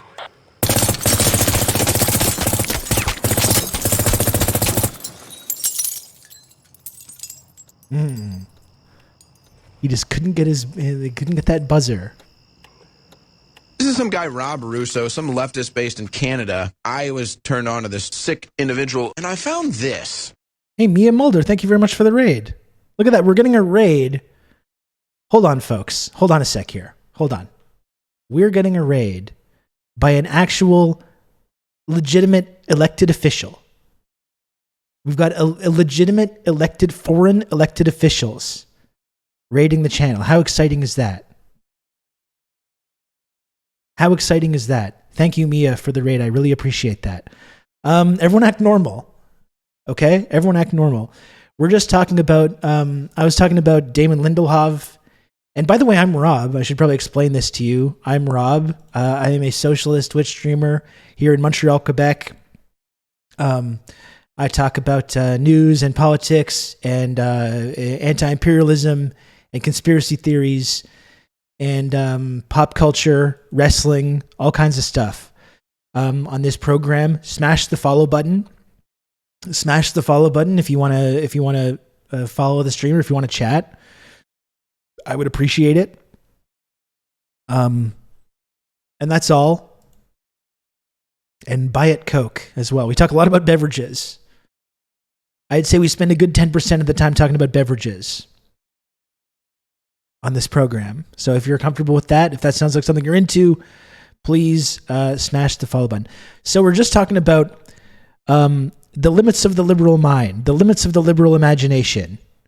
And we're doing so through the politics of Damon Lindelof. Damon Lindelof, former Lost showrunner and now showrunner of the Watchmen TV series. This is proven to be kind of controversial. We got a couple fans of this series in the chat who think my analysis of this is kind of unfair. But we're just looking at this scene. Basically, the series, the politics of this TV series, as far as I can understand it, is an unfortunate amount of time on wrestling. I'm sorry, Dimitri. I'm sorry. You can't please 100% of the people 100% of the time. We're watching a politically charged scene out of context and drawing conclusions about the show. That is what we're doing, yes. But I think it's very illustrative of Damon Lindelof's politics. Going from his own commentary about this, about the need for the balance, the need for this kind of balance, and how their version of society that's based on these liberal values that he believes in would also be dystopian. And we're seeing this scene where this black police officer because of woke defund the police reforms, is unable to access deadly force fast enough to protect himself from this white supremacist terrorist that he's trying to pull over. Bet you didn't think about that, did you, libs? Huh? Bet you didn't think about that. Alan Moore, creator of Watchmen, agrees with Rob also. Well, I mean, I don't want to read too much into that because he doesn't even pay attention to this or look at it or think about it at all. I would like to think that he would agree with me on this and over the goose question, which we don't need to get into. We don't even ask about what the goose question is. You don't need to worry about it. You don't need to think about it, and it's not a big deal. Basically, this is the world Soros would create in his dream scenario. That's true. Yeah, that's true. So I do think this is very Americans. Moore hates that any of his works have been adapted. Yeah, he does certainly seem to. Yes. He does certainly. Miragons, we're not talking about this. Okay, we're not talking about it. Don't worry about it. Anyway, I do think though the quote from Damon Lindelof about how much of a horrible dystopia it would be if unabashed progressives like him actually got their way. If there was actually a Senate in the United States of America that was actually representative of like the people, vast majority of people's political views, and wasn't this totally fucking undemocratic backwards body that was represented no one, and where these like fringe right wingers had like the vastly inflated sense of representation. Lindelof thinks a version of America that was not that would be this horrible dystopia, evidenced by this scene, where this police officer is killed by a white supremacist terrorist because of the decades of liberal reforms didn't give him immediate access to a weapon to defend himself with deadly force. Rob sobbing in the squad car to release the gun as a goose on the hood looks on menacingly.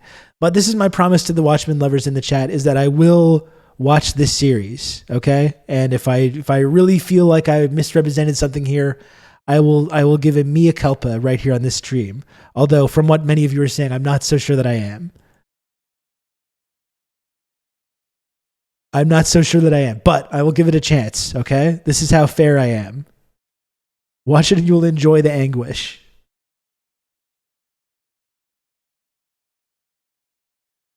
Never admit you're wrong. Always double down. That usually is my method. That is true. That is usually how I do things. That is correct. Good show despite some iffy politics. I have a really hard time imagining a world where the cops aren't the white supremacists. Well, this is after after all these liberal reforms have led to this woke police force.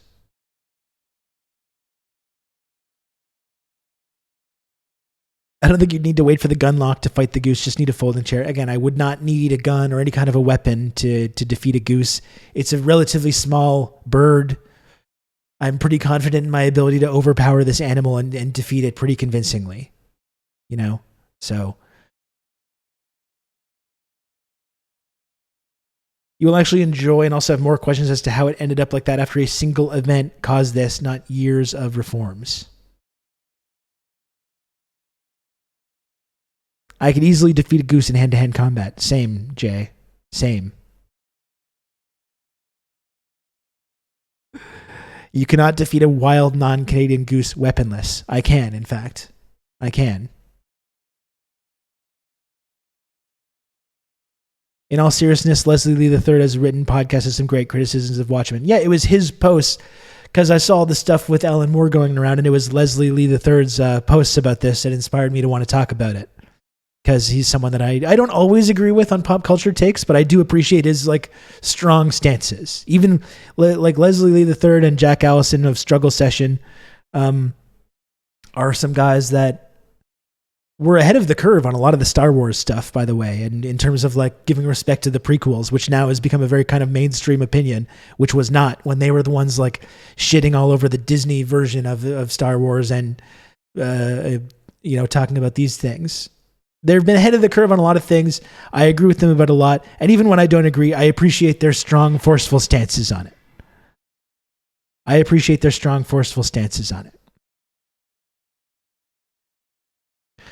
It's trite to say, but while I don't always agree with the Struggle Sesh guys, they always have well thought out criticisms. And I do have to give both of them credit. I don't know if I would be where I am today without both Leslie Lee III and Jack Allison. A Struggle Session was one of the very first like left-wing podcasts that I appeared on. And now my whole life is just doing this. It's talking about this stuff each and every day. That's my whole life. Every single moment of my life I do this. On that subject though, I did watch episode 6 of Andor last night, and I don't know what their stance on Andor is, but I really, really enjoy Andor. It's really good. I watched the culmination of like the heist episode last night, and it was fucking great. I really, really like Andor a lot. It's the best the best Star Wars content that Disney has been putting out.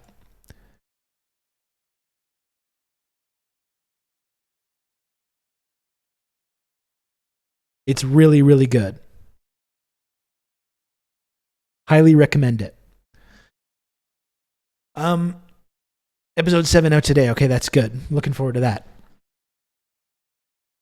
Doc, I would be interested in your take on that. Andor, not and/or, but Andor, as in Cassian Andor, the character from Rogue One, which is probably the other really good Star Wars Disney thing that they put out. Andor is literally all anyone who likes Star Wars has been wanting for like 20 years. It really is like excellent. I'm watching The Rings of Power and it's not great, but I'm enjoying it anyway. Sometimes you have to take the good with the bad. I've been watching Rings of Power as well with my partner, and I don't really like it, but I'm just watching it anyways. It looks fantastic. I just prefer House of the Dragon so much more, and the trashiness of House of the Dragon and the political maneuverings and the intrigue and the conspiracy shit. I like that way more. I love House of the Dragon as well. I really do enjoy it.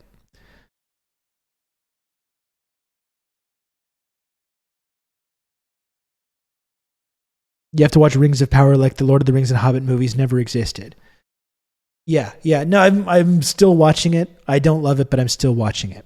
Anyway, we talked about, the limits of the liberal imagination, starting from this kind of pop culture perspective. We talked about, in the limits of liberalism in the 2000s with figures like Alan Grayson and Jon Stewart. We talked about Damon Lindelof and the limits of his imagination.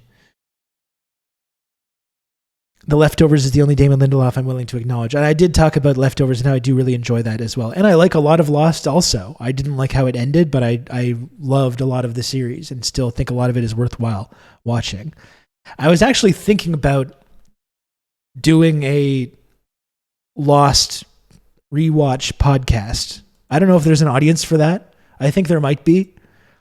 It's something I'm kind of exploring. If I can find a good co-host for that, I don't know who would be good for that, but I would like to do I think that would be an interesting project that I think there might be an audience for, a Lost rewatch podcast.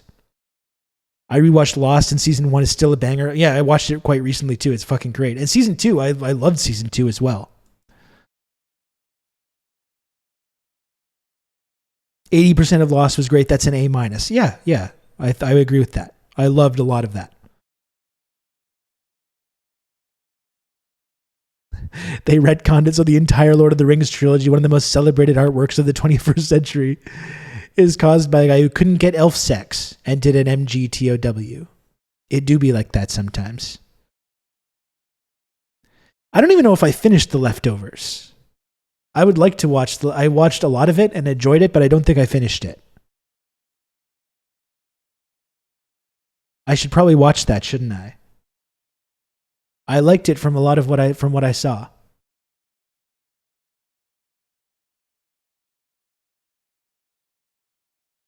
Okay, so that's something else I got to put on the list.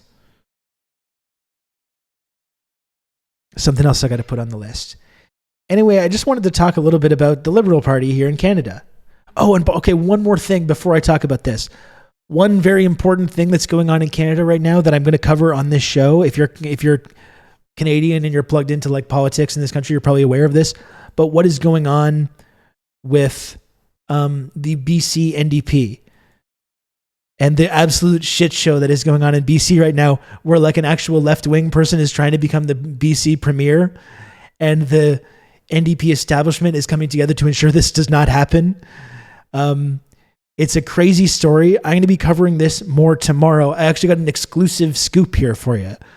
I got an exclusive scoop. If you're interested in this story, I will be talking tomorrow to Kai Nagata, who's a friend of mine. Kai is deeply implicated in this whole fiasco in the BC NDP. He's been trying through his company Dogwood, his like PR company, or I'm not totally sure what Dogwood is. It's like a consultancy group. He's been deeply implicated in this BC leadership race, and the NDP establishment is now furious with Kai in particular, as well as others in this kind of progressive movement in BC. And Kai is going to be coming on the show tomorrow to talk about this. So if you're wondering why I haven't talked about this story, I am going to be talking about this tomorrow. The absolute fiasco in BC, what's going on with the NDP, which is a total refutation of like all the talk about NDP entryism, which we hear about a lot in the left in Canada. If only the NDP would be good. Well, we just need to change the NDP from the inside. What we're seeing in BC right now is an example of how fucking impossible that is. And should be a lesson to anyone that thinks that entryism in any one of these kind of like bourgeois left liberal parties is going to go.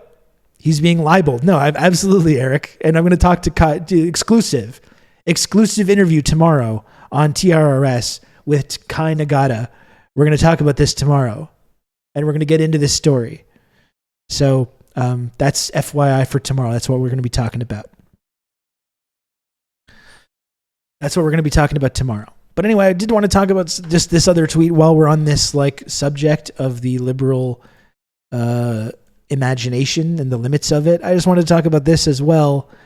This Liberal Party policy. You know, we hear like Justin Trudeau example as I think an ultimate example of the liberal mind. Also someone as Castro's son, a dyed-in-the-wool neoliberal that comes in this Marxist revolutionary background, similar to Kamala Harris and Pete Buttigieg.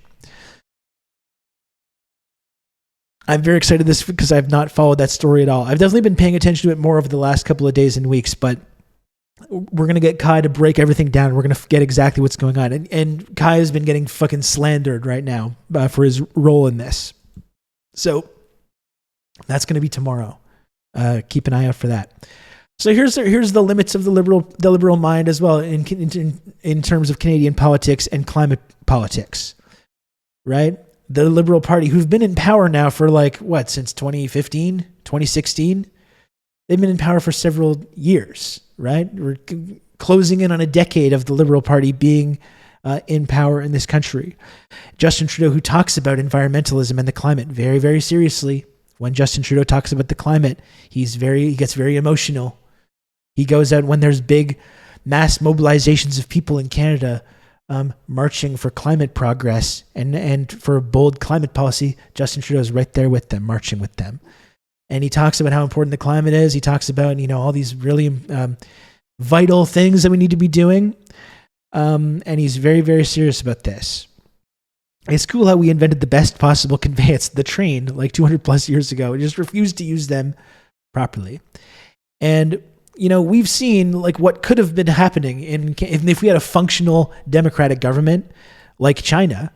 I know that's a controversial stance in this country, but if we had a functional democratic government like China, a one-party state where they can actually do things, I know that's according to people like Damon Lindelof and liberals in the West, doing things is inherently wrong and bad, right? When you have power to actually like implement your ideas and build massive infrastructure projects and do stuff, it's very upsetting. It's very upsetting to liberals because they're like, whoa, no, we shouldn't be allowed to do this. Whoa. Hold on now. Hold on here. We shouldn't be doing stuff. It's inherently undemocratic and wrong when we're able to actually implement a political vision or do things. That's no good. That's no bueno. According to Damon Lindelof. That's authoritarian. That's right. So I know if we had a functional and democratic and representative government that was able to do things, starting in 2015, we could have made a lot of progress on a national high-speed rail system.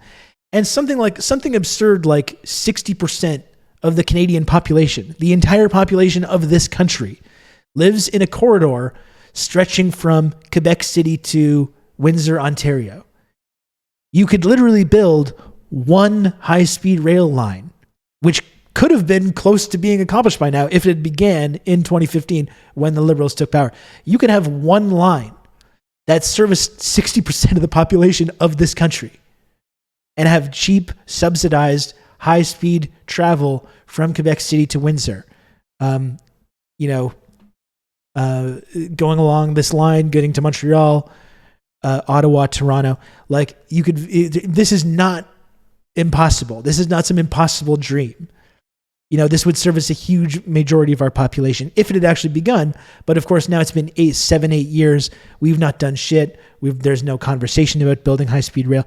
There's no conversation about, universal public transit, which is another really important climate policy that needs to happen, which we even already have the infrastructure for that. We just need the money for it. Just universal public transit, or at least heavily, heavily subsidized public transit, so people in countries, an elite member of the in Friendship cities with Triangle. Oh my goodness, Squatch Drew, thank you so much. Thank you so much, Squatch Drew, for the 5 gifted subs. Very much appreciated, Squatch. I hope you enjoyed NBA opening night. I didn't watch much, but the opening night for the Raptors is tonight, so I'll be watching that. Have some high-speed gift subs. I really appreciate that, Squatch. Thank you.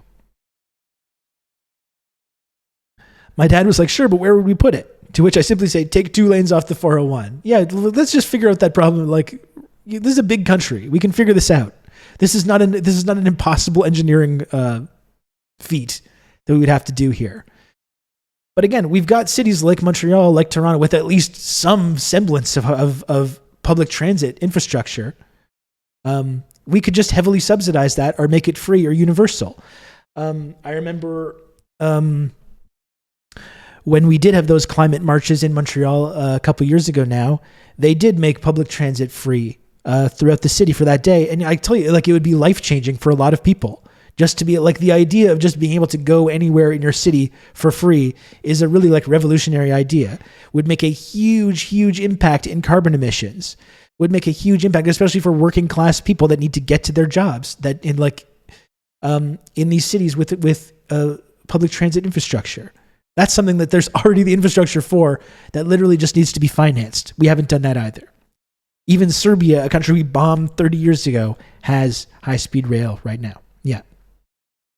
Oh, now you want good things. The best that I can do is something bad and totally unrelated. The TTC is critical for working class here in Toronto. Absolutely. Here in shitty Winnipeg, they've stopped denying people bus service if they can't pay. Before, they only used to do free bus service on New Year's Eve. I guess that's something.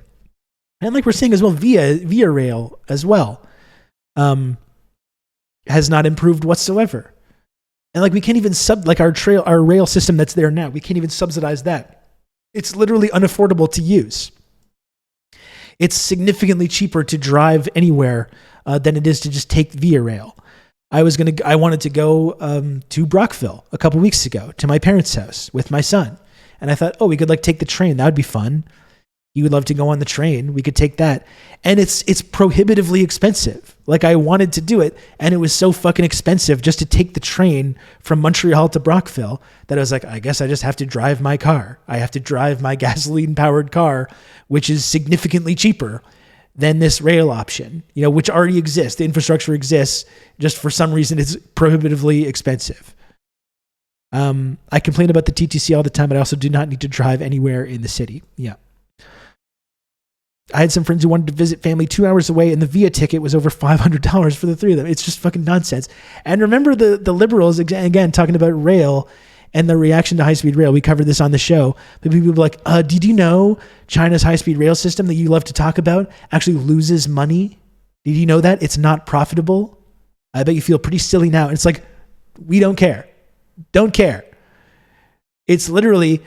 as is every public works project in this country, which is publicly subsidized and privately profitable. As we saw in China, it's the complete reverse. It's privately subsidized and publicly profitable. They're like, did you know that there's these Chinese billionaires and these Chinese companies that have lost billions of dollars investing in the high-speed rail system that are not making their money back? And it's like, who gives a fuck? I don't care. Why would you care about that? If you have $1 billion company, that's exactly like what, if you have to live in a society that uses the capitalist mode of production, that leads to people having this kind of concentration of wealth. That's exactly what the fuck that they should be using that wealth on, subsidizing big public works projects rather than just putting it in a bank account and watching their precious little number go up. It's amazing. Can you believe it's not profitable? Who fucking cares? Our airline bailout was also not profitable. That is true as well. 1 year of defense budget could build high-speed rail across the country. Just astronomical amounts of money that gets spent on this. That's not profitable either. Spending $1 trillion a year on the defense industry, who's profit? Like, there's only very few defense industry shareholders and CEOs and a few workers that are benefiting from that. You can it's count not really on profitable me and either. have good old Rob to talk you through all this. Sean, thank you for the gifted sub. I really appreciate that, Sean. Thank you. But yeah, we're talking about like the possibility of high-speed rail in America. But in Canada, it's so simple. It's so simple. And this is our liberal policy. This is the best we can do. We're ensuring 100% of new cars sold in Canada by 2035 are ZEVs. That's the limits of the liberal imagination, right? No, we're not going to subsidize public transit. No, we're not going to subsidize rail transit. No, we're not going to build new high-speed rail that could service a vast majority of the population of this country very easily. No, but you will be able to purchase an electric vehicle maybe by 2035. And by the way, this probably won't even happen because eventually we're going to give back power to the Conservative Party because we live in this endless liberal conservative hegemony. And it's just about their turn. So whatever rule we're making about this possible future where we have electric vehicles on the road, 100% of new electric vehicles by 2035 will not even happen. Here's the twist. They absolutely will not meet that goal. No, they will not. No, they will not meet this goal whatsoever. Tax credits to purchase an ZEV for low-income earners who once received government grants while attending a liberal arts college in rural areas. Yeah, there we go. There we go. That's exactly right. So that's it. Like these very simple solutions: universal public transit, high-speed rail, which in a functional government would be possible to implement. These are completely off the table. They're never even discussed. And like I've been saying before, when we talk about China and their high-speed rail, it's like you have to actually start somewhere. When you look at their that amazing graph of China's like high-speed rail progress, and it only starts in like 2014, and then it starts going and it overtakes everyone else by drastic levels. You know, you actually have to start somewhere. So we're going to get to this point in 2035 where we haven't even started these things, these big projects, which are going to take decades to complete. You know, if we wanted to do something like this, we need to start now. We need to start immediately. And we're not even doing that. We're not even starting. The Liberal Party is setting incredibly low targets and then missing them entirely. I swear I've seen this show already. Yeah. Just like they're tree planting. Don't worry, we're not going to have high-speed rail or public transit, but we will plant 1 billion trees. When are you going to start doing that? I don't know. Maybe eventually. Who knows? Who knows? We needed to start like 20 years ago. This is what I'm saying. And let me see if I can find a tweet about this. And if someone could point something out, if someone has something saved that I could see on this, would be very helpful. Let's see if I can find this map though.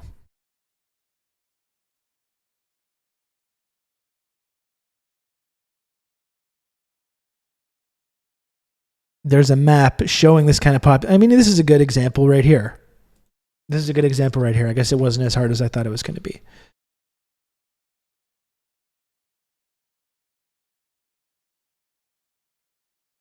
The idea that in the 2020s, we don't have frequent high-speed electric rail from Quebec City to Windsor. 50% of Canada's population is in the red zone below. Just right here. How hard is this? Like, look at what China has done over the last 8-10 years. This is all we need to do. We need one line right there. And ideally we could have more, you know?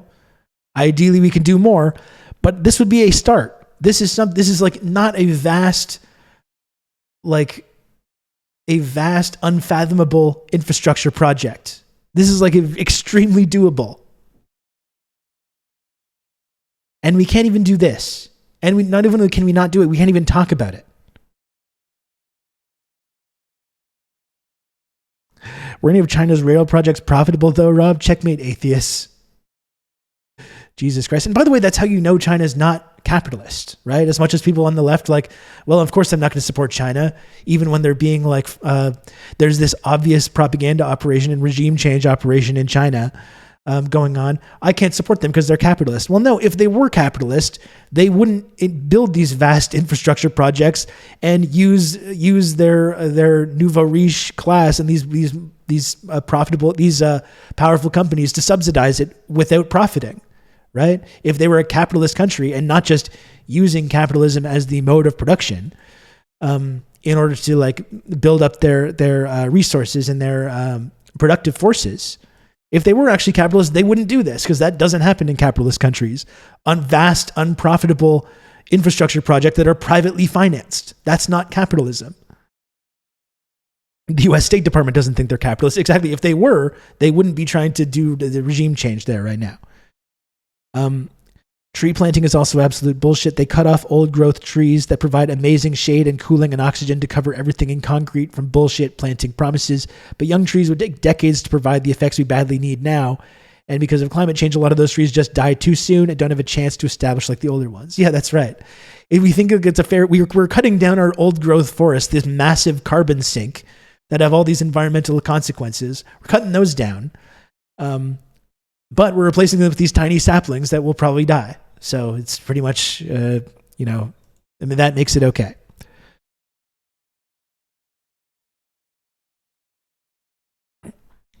Know that if capital promises to plant trees in exchange for building a bullshit stadium or parking spaces, they are just fucking us. Yeah, exactly.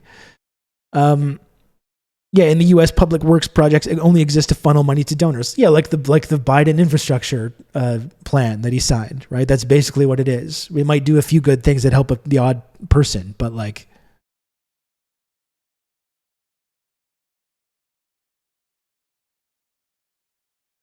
yeah.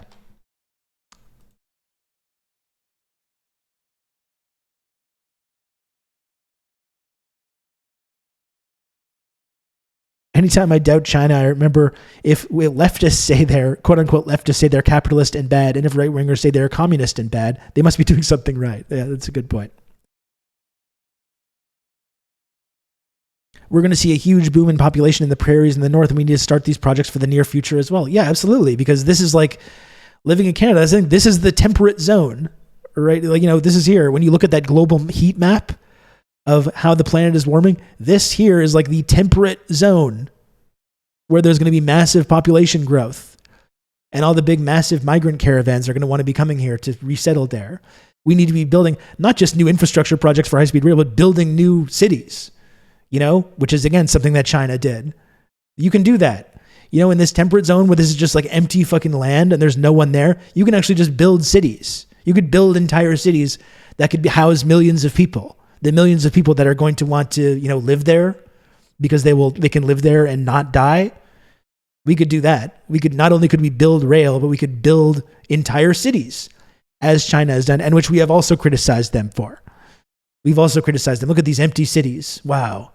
China's so dystopian. They're just building empty cities. Well, guess what, asshole? Now there's people that live there. You dumb asshole. Building new cities with modern methods of construction and modern methods of urban planning as well. You can do that. Country's full, sorry. Jesus Christ. But again, we're just, this is wild, crazy, outside the box ideas. What we're talking about is just a basic idea of building one high-speed rail line in this corridor where 50 to 60% of the population of this country lives. And we can't even do that. But what we can do is say, well, by 2035, maybe all new cars will be electric vehicles, zero emissions vehicles. Have we waited on the Instacart George discourse yet? Or do I really, really have to go outside? I always avoid that. It's ableism to not have people get mad at their slaves on their like slavery app for delivery. If you have one criticism of those people, that's you're being ableist. So I just avoid that discourse every time it comes up. I think that's the CIA that just does that. When they want to they're probably planning something crazy and they just want to get people talking. They start doing those kind of things.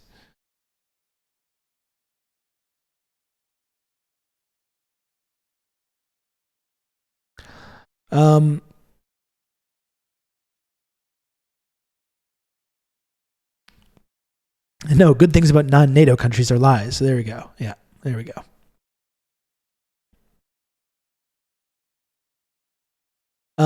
So I guess this is just like an example, as we've been talking about repeatedly today for the last couple of hours, of this kind of limits of the liberal imagination, right? Where, like, rather than doing this relatively simple thing of building this high-speed rail line along this one area where most of the population of this country live, instead we get this. We get maybe electric vehicles by 2035, but probably not. And that's the best we can do. And when we see a country that's actually engaging in these kind of big infrastructure projects, we criticize them and say it's authoritarian to do these things. It's ableism to not make someone grab a sixer of BLL for me. That's right.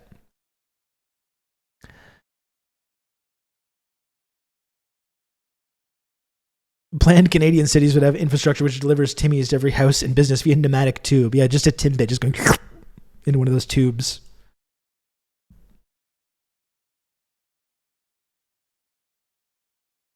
How far is that? China just finished a Jakarta to Bandung high-speed rail line that's a 140-kilometer trip. I would be interested to check.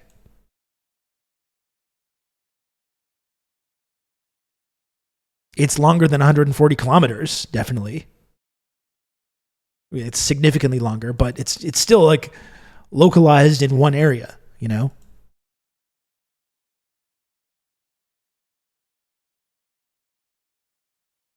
Every time I mention the fast build rate of China's nuclear reactors, some lib invariably says, yeah, well, that's China. They're communists and get to order people around. And as we learned from Damon Lindelof, right, the liberals believe that they should not be allowed to implement, even if they have ideas. They might say, oh, I love high-speed rail, I love public transit. But if we were allowed to implement those things, that would be actually authoritarian. And it would be a disaster in our society if we were able to actually do things. And when we see China doing things, we're like, wow, that's really bad that they're doing that. This is the mindset of the people, of our rulers, of our ruling class. This is our ruling ideology, that it's just inherently wrong to do things. You know, especially if it's like, and I don't even want to say with a profit motive because we do a lot of things that are not profitable. As long as they're profitable to like certain specific people, not necessarily like the body politic. 91% of Chinese getting ordered around. This is good. You're telling me that the government is like, the state is doing things that helps me? Great. Cool. Sounds good. Like we saw with the zero COVID thing. We still see fear mongering about zero COVID. Where in the West, we've just decided to ignore it and we just don't even talk about all the people going to the hospital. We don't talk about the people still dying of COVID, but we do look at China and being like, can you believe these draconian zero COVID policies? They're just not letting their citizens just die. Can you believe this fucking backwards place? You have to have a nice balance between bad and not very good. That's right. And that's the limit of the liberal imagination too, right? Because they're just like, not only are my ideas like, would if implemented would be a horrible disaster, but even their ideas are half-assed to begin with. They're already compromised, half-assed ideas to begin with, and they're like, no, even that's way too much. Even that is way, way too much. Oh God, I can't even think about the fall-winter wave on its way with fancy new variants. Yeah, and coinciding nicely with the massive energy crisis, which we should probably take a look at as well. We see the massive riots that are starting already in France and in Germany, two countries that have like willingly committed economic suicide at the behest of the U.S. State Department. To mark up the size of the account. We're seeing massive protests in France and Germany right now, and the fucking winter hasn't even started yet. We haven't even seen the beginnings of the energy crisis yet. Thank you, Dimitri, for the 100 friend coin. Landholders ought to have a share in the government to support these invaluable interests and to balance and check the other. They ought to be so constituted as to protect the minority of the opulent against the majority. James Madison. Thank you, James. That really is neoliberalism, isn't it? Imposing ideals on anything or anyone is authoritarian. It's only a good, just decision if it's means-tested, algorithmically derived solution. That pleases no one, right? That pleases no one.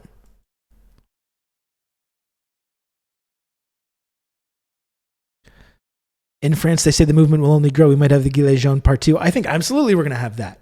Of course we're going to have that. You're going to see it in France. You're going to see it in Germany, all throughout Western Europe. And the problem, as I've been repeatedly outlining on this show, as you know, Crab-Iled, the problem is this is going to be a gift to the far right throughout Western Europe. The far right is going to be there to pick up the pieces in all of these countries, whose like pliant neoliberal establishments have gone along with every direction they've gotten from their masters in the United States State Department, and all these pliant neoliberals are going to be swept to mark away. Up the size of the account. This is an easy fix, Rob. Just build a gas pipe from the US to France and Germany. Problem solved. You're welcome. Cool story, Bob. Thank you, Useless, for the 200 friend coin. I appreciate that. Thank you. What else do we got here? I don't know if I have anything else on this subject. Like I said, I'm going to be talking about the NDP tomorrow. I've been talking about this for about 2 hours. We've been exploring the liberal mind together, you know, and I hope we're drawing some interesting conclusions from this. We've gone through pop culture. We've gone through the Canadian ruling class. Seriously, the energy plan for the libs is building massive transmission lines from Africa and using their landmass to gather solar energy. Yeah. And when Africa supports China, good old Rob to talk you through all this, and doesn't support these Western initiatives, they lecture them about how they hate democracy. John, thank you so much for the gifted sub.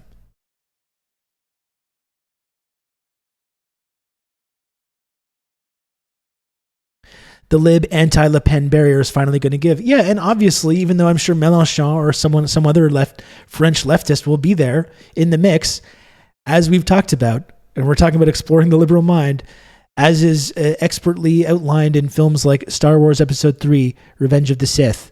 The liberal establishment in France will enable Le Pen more than before they ever let someone like Mélenchon or an actual left-wing person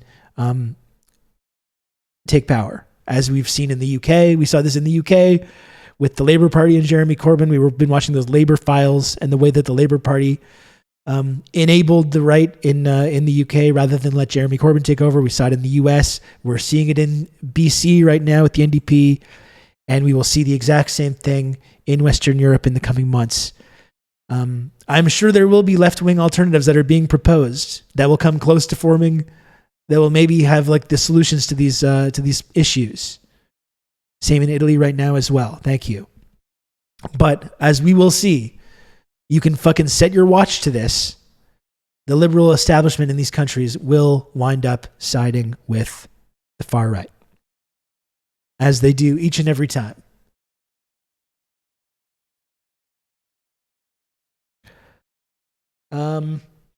Okay. I got about another hour to go here. So I don't know if we can continue talking about this. I guess I would probably like to watch him. Oh, you know what, folks? You know what? While we're this is a great time to talk about this. While we are on that subject about the liberal fascist bargain. What a great opportunity to watch this no compete clip that Dimitri sent us earlier about this very thing. Hi, I'm American Johnson, and I don't. And it'll give me an excuse to rest my voice a little bit. I've been talking this whole time for 2 hours. What a great excuse to watch this clip that our friend Dimitri sent in.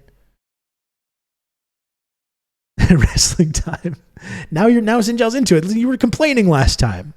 I don't understand Sinjal's motivations here, but I appreciate it.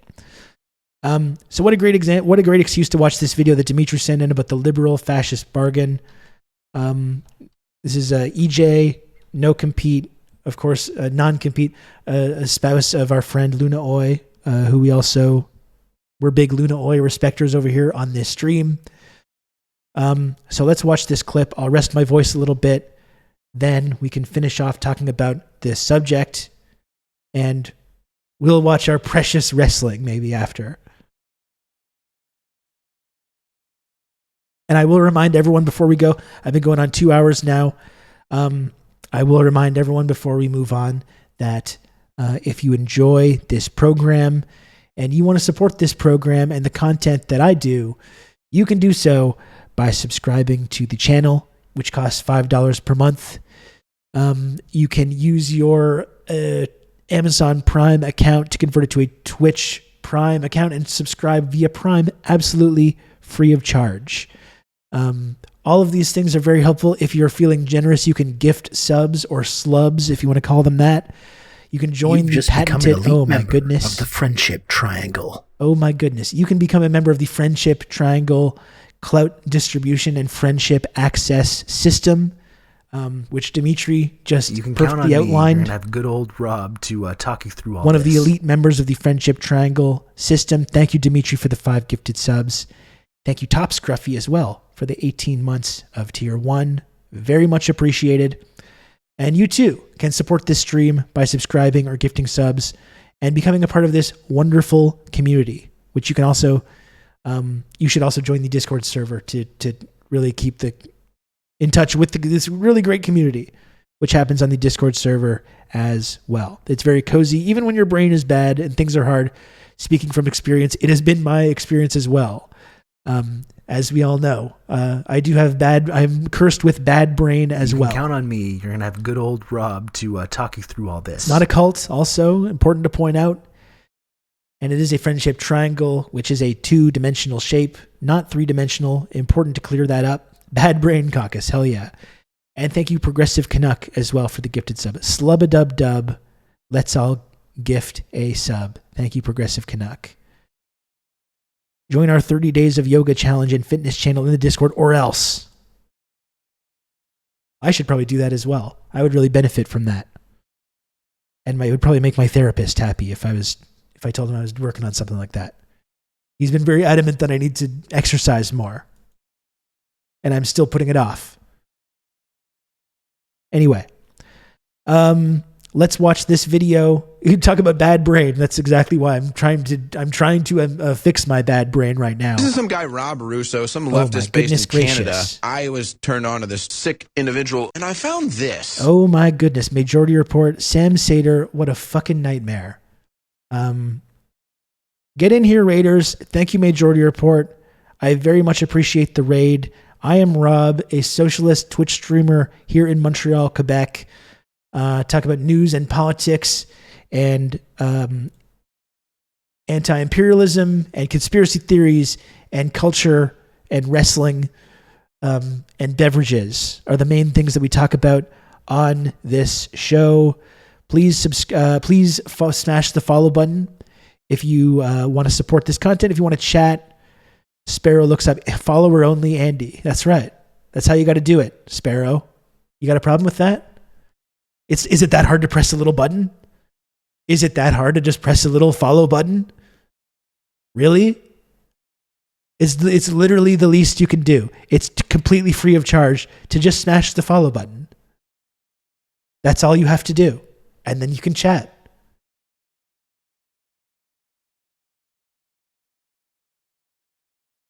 Right? Is it that much to ask? I don't think so.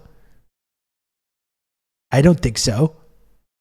I will if you talk about this beverage. What beverage? This is what I've been working on today. I finished this a couple minutes ago. So I pronounced this bubbly, but apparently people were telling me that it's supposed to be pronounced buble. Is that true? Buble? I don't know. I really enjoy it though. It's very refreshing. It's very refreshing, and they're actually an official sponsor of the stream. That's how big of a deal this stream is.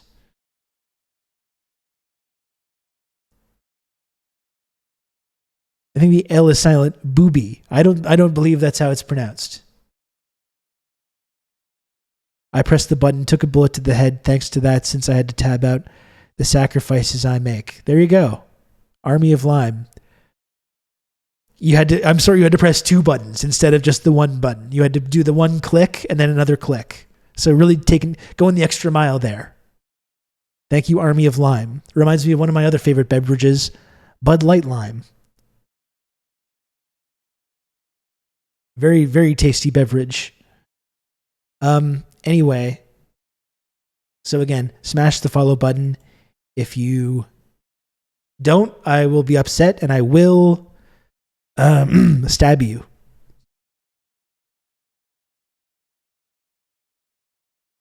As a joke. Officially, like how the humble goose is the official bird of the stream. That's correct. Yeah, that is correct.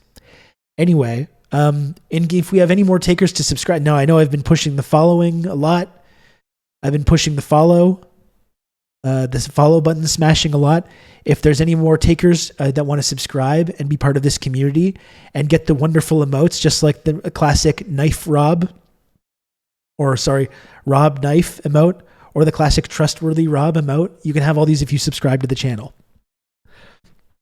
which costs $5 per month, or is completely free of charge if you use your Amazon Prime account.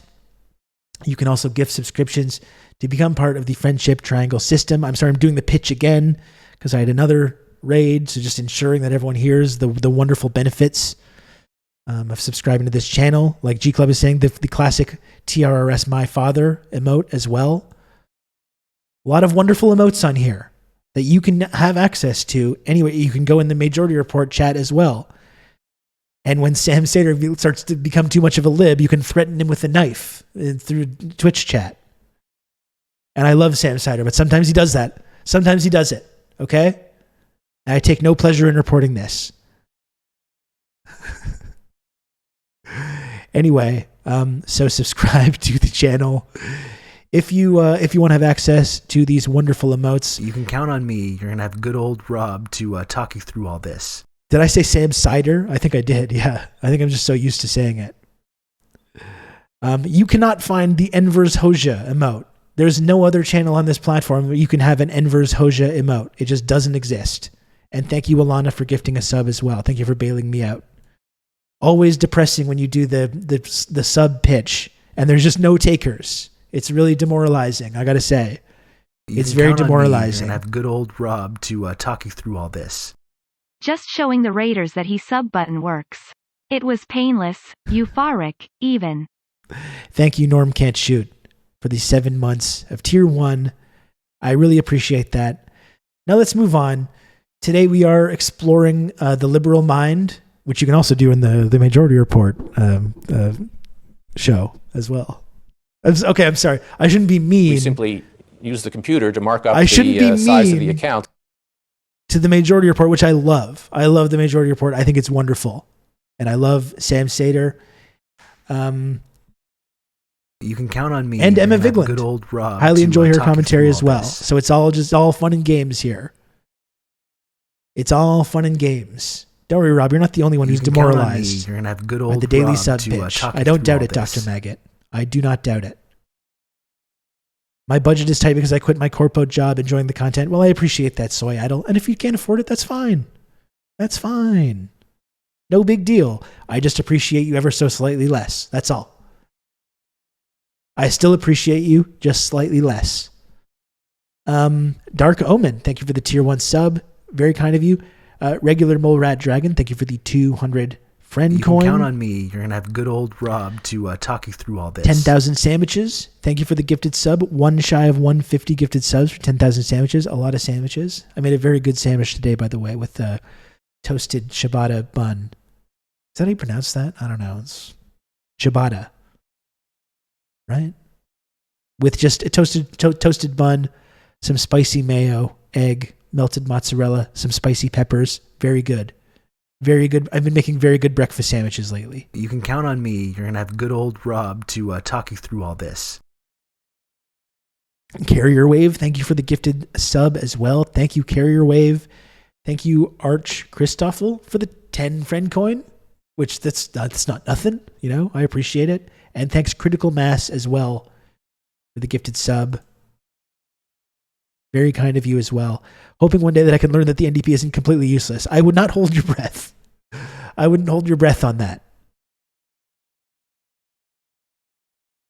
I used to pronounce it ciabatta, but this was incorrect. Okay. I had a sandwich of Coke and heroin with some Quaalude. Sounds great. I hope you enjoyed that. Sounds like a wonderful, wonderful lunchtime little experience there.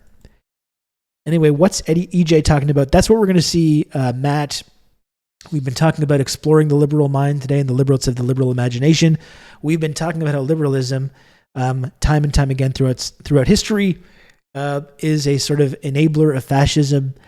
And so now we're going to watch this video by Non-Compete about this very subject, the liberal fascist bargain. I've been going on long enough with the pitches, the subs and the slubs and the whatever, what have yous and all that stuff. I've been going on for long enough here about this.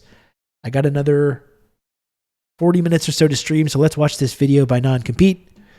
Should be good stuff. Was recommended by our friend Dimitri. Here we go. Hi, I'm American Johnson, and I don't know how to introduce mark up this video. the size of the Welcome account. to Non-Compete.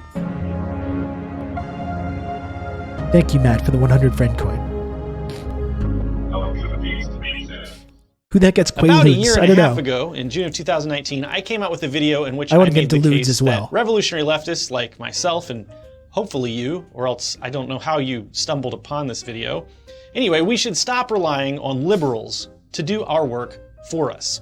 There's a link in the description if you want to watch the whole dang thing, but suffice to say, that video pissed a lot of people off. A lot of my viewers didn't like, for instance, that I called Bernie Sanders a liberal, even though he's very clearly and directly stated many times that he thinks capitalism is a fundamentally good system which should not be dismantled. He's even quoted Franklin Delano Roosevelt a few times to defend capitalism, and Franklin Delano Roosevelt is somebody who prided himself on saving capitalism from one of the most powerful and prominent socialist movements in American history. But I guess that's another topic for another time. Anyway, I got a lot more heat for saying that the liberal Twitch streamer Destiny has no place in our radical anti-capitalist movement. Now, at that time, Destiny's And as you'll remember, my beef with Destiny, all previous beefs that I've talked about on this program have been squashed. Okay, except my beef with Destiny, which does remain. That's the officially sanctioned TRRS beef. So I guess it's good to watch this as well. Someone who, again, I first got on his radar when he was like defending Kyle Rittenhouse. He was being one of these like liberal Kyle Rittenhouse defenders. And I remember when that was going on, pointing out this exact link between liberalism and fascism, and a lot of people pushing back on that. And I think he's just showed his ass more and more and more in the ensuing years. Anyway, let's watch this. popularity was cresting with the left. And many leftist circles praised him because of his successes in debating fascists in online blood sport debates. And the general consensus with most of the people I knew was that he was very valuable to the left for his ability to rhetorically take down Nazis in his streams. How has that argument played out? That's an interesting question, right? How has that played out? I remember hearing that quite a lot as well. We need this guy. We need this guy. He's owning all the fascists in debates. How is that going, by the way? How is that working out? Anyway. No, he himself was not a leftist or an anti-capitalist, by his own self-description. And I tried in that video a year and a half ago to make the case that if anarchists and communists do see value in what Destiny or Bernie Sanders for that matter are doing, then we should put forward our own overtly, unapologetically leftist versions of Destiny or Bernie or whatever, rather than depending on those individuals to do our heavy lifting. And I got a lot of angry comments at the time telling me that Bernie and Destiny are gateways to the left, that I was a gatekeeping dogmatist for wanting to exclude liberals from having these kinds of de facto leadership positions within our movement, that I was too sectarian for not having solidarity with people who don't share our most fundamental core values and our vision for the future. I was told that it makes no sense to dismiss Destiny when he had such a large and powerful platform and he made such an impact in the world of online politics. I was told we need people like Destiny to pull people from the far right to the center so that we could then pull them further left in our own little pipeline. I was even told repeatedly that it would be a worthy effort to try to radicalize Destiny to make him into a comrade, to beat him at his own game and convince him through the facts and logic arena of debate that capitalism must be dismantled if we were to have just thinking about the Jack AM Destiny debate was really a stunning moment. A stunning moment in online debating. It absolutely was. Any hope for a secure and prosperous future for our movement and humanity. In the immediate aftermath of launching my video... No, Jack didn't die. In fact, I saw him... He was kind of back on Twitter. Jack. Oh, the stream, yeah. No, he didn't die. Jack Allison. For some reason, he looks good. Yeah. I really took all of this to heart. So many... And I should address, because I started talking about the stream about the political journeys we were on and how people like Bernie have been important to many of us in pulling us over to the left, but I am interested in hearing EJ's perspective on this as well. People were telling me that I should see Destiny as a valuable asset to our movement and that he might even be reachable. So many people, in fact, that I agreed myself to have a discussion with him just a couple of months later in August of 2019. And God, because Destiny, when I had my beef with Destiny, when I had my historically and morally correct stance, I illustrated to him about the alliance between the United States government and Nazis following World War II. When I correctly pointed this out to Destiny, and all his weird little freak fanboys tried to yell at me over it, when I correctly pointed this out to him, he was like, come on my stream and debate me about this. Come on my stream and talk to me. And I'm still so thankful and so proud of myself for saying, no, thank you. No, I will not be doing that. No, I have no interest in doing that, actually. Because it would have been a fucking disaster, and I am happy that I did not do it. It probably would have been good for my numbers, my viewer numbers and all that kind of stuff, but very, very happy that I did not do that. And boy, howdy, did that not go well. I remember that when you told me that there's no evidence of stable communist country in the world. And you know why? Because the capitalist country in the world fuck all us up. Even if that was true, that's not my fault that your economic system is too weak to resist outside pressure. If anything, that's another argument for capitalism. I'm sorry, if your countries roll over because they can't defend themselves, that sounds like a good argument for my system. Well, I'm sorry, but are you saying that they rolled over? Wouldn't that just didn't defend themselves against the United States? I'm sorry. Vietnam famously just rolled over and allowed the United States to dominate them, as we all recall. As we all remember, they just rolled right over, didn't they? Wouldn't that just demonstrate that capitalism had a head start, though? You see, the whole conversation was pitched to me as an opportunity for me to try to explain some of the basic ideas of anarchism to Destiny. And at the time, I was unfamiliar enough with Destiny to believe that we could have a casual, good faith discussion about our basic philosophies. I didn't expect to change his mind. Of course, I expected some resistance and some tough questions, but I was hoping that I could at least introduce anarchism to him, clear up some misunderstandings I felt he had, and maybe introduce anarchism to his audience. But what I did not expect was for Destiny to end up forcing the discussion into a might makes right argument justifying imperialist aggression against Vietnam and the Vietnam War, and trying to shift the entire conversation into an overtly hostile debate. I did not sign up for a debate. In fact, I said very specifically I didn't want to debate Destiny. I just wanted to introduce some ideas to him and see what he thought about them, basically. And in hindsight, it was fucking naive for me to think that we would have some kind of productive, good faith conversation, knowing what I know about Destiny now. But I have to say that seeing the callousness that Destiny showed towards my partner Luna, who was a Vietnamese woman, when she discussed the harm inflicted on her country during the Vietnam War and in the decades of imperialism after, was shocking to me. And even though I fully admit that I was pretty much unprepared for a debate, the one that I found myself in especially, and looking back, there were a lot of better arguments that I could have made. I still don't regret doing that debate because that experience showed me the nature of who and what I was really dealing with. Destiny wasn't just a non-ideological centrist figure that could be converted to the left. He was a hardcore, dyed-in-the-wool imperialist neoliberal, and his comments towards Luna really pointed that out and highlighted that and made it unmistakable in my eyes. So if nothing else, I'm glad I participated in that debate because it showed me once and for all that Destiny is not an ally to leftists, not a potential ally, that the ideology that he actively pushes stands in direct opposition to the goals of revolutionary communists and anarchists like myself. And this is something that Destiny himself has said frequently. He has nothing but disdain for the anti-capitalist revolutionary left.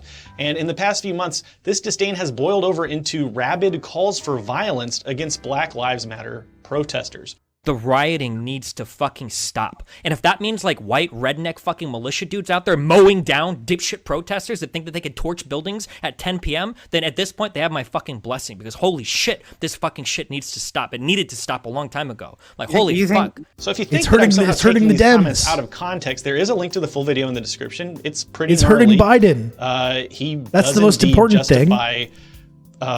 That's the most important thing. You got to shut down these protests, even through brutal fascist violence, because the longer these protests goes on, it hurts the Dems, and then you've lost your allies, and then they're not going to be able to implement their police reforms. They campaigned on and ended up giving the police more money regardless. Oh, okay, cool, great. Well, let's not think too far about that. Let's not think about that too much. These riots are hurting the Dems, and they hurt their own cause. Rednecks mowing down protesters. And the fact that Destiny thinks it's justifiable, even good for rednecks to mow down protesters, to defend property, and I guess somehow make it more likely for people to vote for Joe Biden was what he believed at that time. It's just about as crystal clear as it can possibly get in proving my point that Destiny is not on our side, that his rhetoric and his ideology are harmful, that it does the revolutionary left no good to prop up and support diehard ideological neoliberals who ultimately defend and support fascists whenever push comes to shove. And it's embarrassing to me that I ever believed otherwise, to be honest, because I've always been quite vocal about my firm belief in what I call the liberal fascist bargain. In fact, before Non-Compete was a YouTube channel, it was a blog, and my very first article that I ever wrote on leftist politics was about this liberal fascist bargain and the undeniable history of fascists and liberals working together to maintain the status quo. Now, I appreciate that this whole notion of ideological liberals and fascists working together may sound far-fetched if you're not familiar with this history, so let me build my case a little, maybe you'll see what I mean. To begin with, you have got to understand that both fascism and liberalism are incoherent ideologies, and what I mean by this is that both ideologies are rooted in preserving or expanding power structures for a minority over the majority.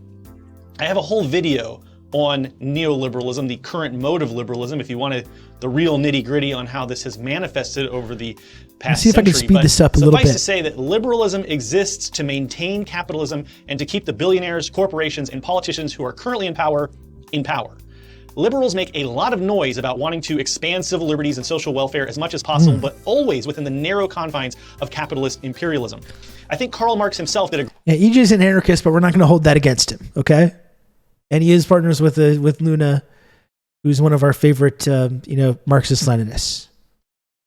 He's absolutely least annoying anarchist. Absolutely, I support EJ. I do. Great job summarizing liberalism in his description of bourgeois socialism in the Communist Manifesto. The socialist bourgeois want all the advantages of modern social conditions without the struggles and dangers necessarily resulting therefrom. The bourgeoisie naturally conceives the world in which it is supreme to be the best, and bourgeois socialism develops this comfortable conception into various more or less complete systems. By changes in the material conditions of existence, this form of socialism, however, by no means understands abolition of the bourgeois relations of production, an abolition that can be effected only by a revolution, but administrative reforms based on the continued existence of these relations. Reforms, therefore, that in no respect affect the relations between capital and labor, but at the best lessen the cost and simplify the administrative work of bourgeois government. Bourgeois socialism attains adequate expression when and only when it becomes a mere figure of speech. Free trade for the benefit of the working class, protective duties for the benefit of the working class, prison reform for the benefit of the working class. This is the last word and the only seriously meant word of bourgeois socialism. It is summed up in the phrase, the bourgeois is bourgeois for the benefit of the working class. And again, I go much has he been coming around to more ML position over the years with Luna? I wonder how it can't rub off. Yeah, same. Yeah.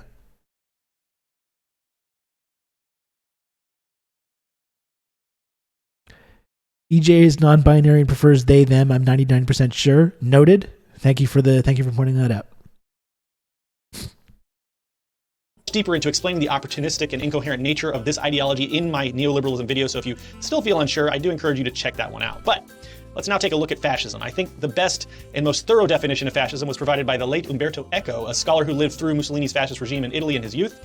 In his essay Fascism, Eco defined the ideology as explicitly incoherent and opportunistic. Mussolini did not have any philosophy, he had only rhetoric. He was a militant atheist at the beginning and later signed the convention with the church and welcomed the bishops who blessed the fascist penance. In his early anti-clerical years, according to a likely legend, he once asked God, in order to prove his existence, to strike him down on the spot. Later, Mussolini always cited the name of God in his speeches and did not mind being called the man of providence. Fascism had no quintessence. Fascism was a fuzzy totalitarianism, a collage of different philosophical and political ideas, a beehive of contradictions. So if there's one defining characteristic which both liberalism and fascism share as ideologies, it's this fuzzy, grasping for power and unblinking self-contradiction in pursuit of said power. Both fascism and liberalism are manifestations of political opportunism with... You know, while we talked about Jack's debate with Destiny, and that was one thing that Destiny ended up holding up some big victory when he asked Jack to define fascism, and sometimes it can be tricky, especially in those moments. And that's exactly the reason that it is tricky, because we can come up with a coherent definition of it, but because each kind of fascist government is different, and it's because it's inherently and deliberately and enthusiastically contradictory, it can be difficult sometimes. It's slippery. It's slippery to try and nail it down. And that's by design, you know? He plays that card a lot. Yeah, for sure. You know, we can do that. We can come up with, I think, a coherent definition of it, but it is one reason why it becomes tricky sometimes in those moments to talk about. The thin veneer of ideology. Both liberals and fascists adopt empty slogans and cynical populism to build power for themselves, and throughout history, liberals and fascists have worked hand in glove to benefit each other. Both fascists and bourgeois liberals promise that they will improve life for the masses as they plunder our collective resources and build their own wealth and power. In his book Nazism in Central Germany, Dr. Klaus Christian W. Zegman details how Nazi brown shirts worked with factory owners and other capitalists to destroy Marxist worker movements in what was then known as Red Saxony. Local capitalists paid gangs of Nazi brown shirts to bust up worker strikes and violently brawl with communist unions. And it wasn't just Nazi Germany, of course. Mussolini's black shirts were similarly backed by Italian elites. Mussolini's first fascist combat squad banded together in 1919 and consisted of 200 street-brawling black shirts who were similarly employed by Italian elites to subdue Marxist workers' movements. Franco's fascists had similar support from elites in Spain, as did the wealthy and powerful capitalists and aristocrats who backed Chiang Kai-shek's nationalist movement in China. And then the fascist dictator Pinochet was installed and supported by wealthy elites within Chile, with plenty of help from the liberal imperialism of the United States government and the CIA to unseat Salvador Allende, a successful socialist who'd been peacefully and democratically elected as president of Chile and who oversaw massive successes for the Chilean proletariat before that liberal-backed coup by Pinochet and his cronies. And successes for the working class, but also it did lead to these big economic problems. But was it because of Allende's socialist reforms that led to the economic problems? No, it was because the United States, famously, I believe it was under Nixon at the time, who demanded that they make the economy scream, because anytime any country defies the Western imperialist countries and tries to implement these socialist reforms, America, not only did they try to destabilize them and overthrow them through interfering in their democracy, enabling these coups, training military establishments to form a state within a state in these countries, as you saw in Indonesia, as you've seen in a number of other examples, militarily invading them, but then targets them with sanctions and blockades, as we've seen in Cuba, as we've seen in North Korea, to deliberately destroy the economy to make this kind of fascist revolution or fascist coup more likely. You know, it's just one of the tools that these Western states use anytime a country does try to implement socialist reforms. Occasionally blows up a plane the president is on, sure, yeah. It's extra tricky for especially Americans to define fascism because I've noticed they're not often keen on incorporating the religious perspective in the three big fascist systems, Franco's Mussolini and Hitler's, whereas European and global South socialists have always incorporated the church's support on fascism in their discourse. Yeah, that's a good point too, comrade. Social distancing. Yeah.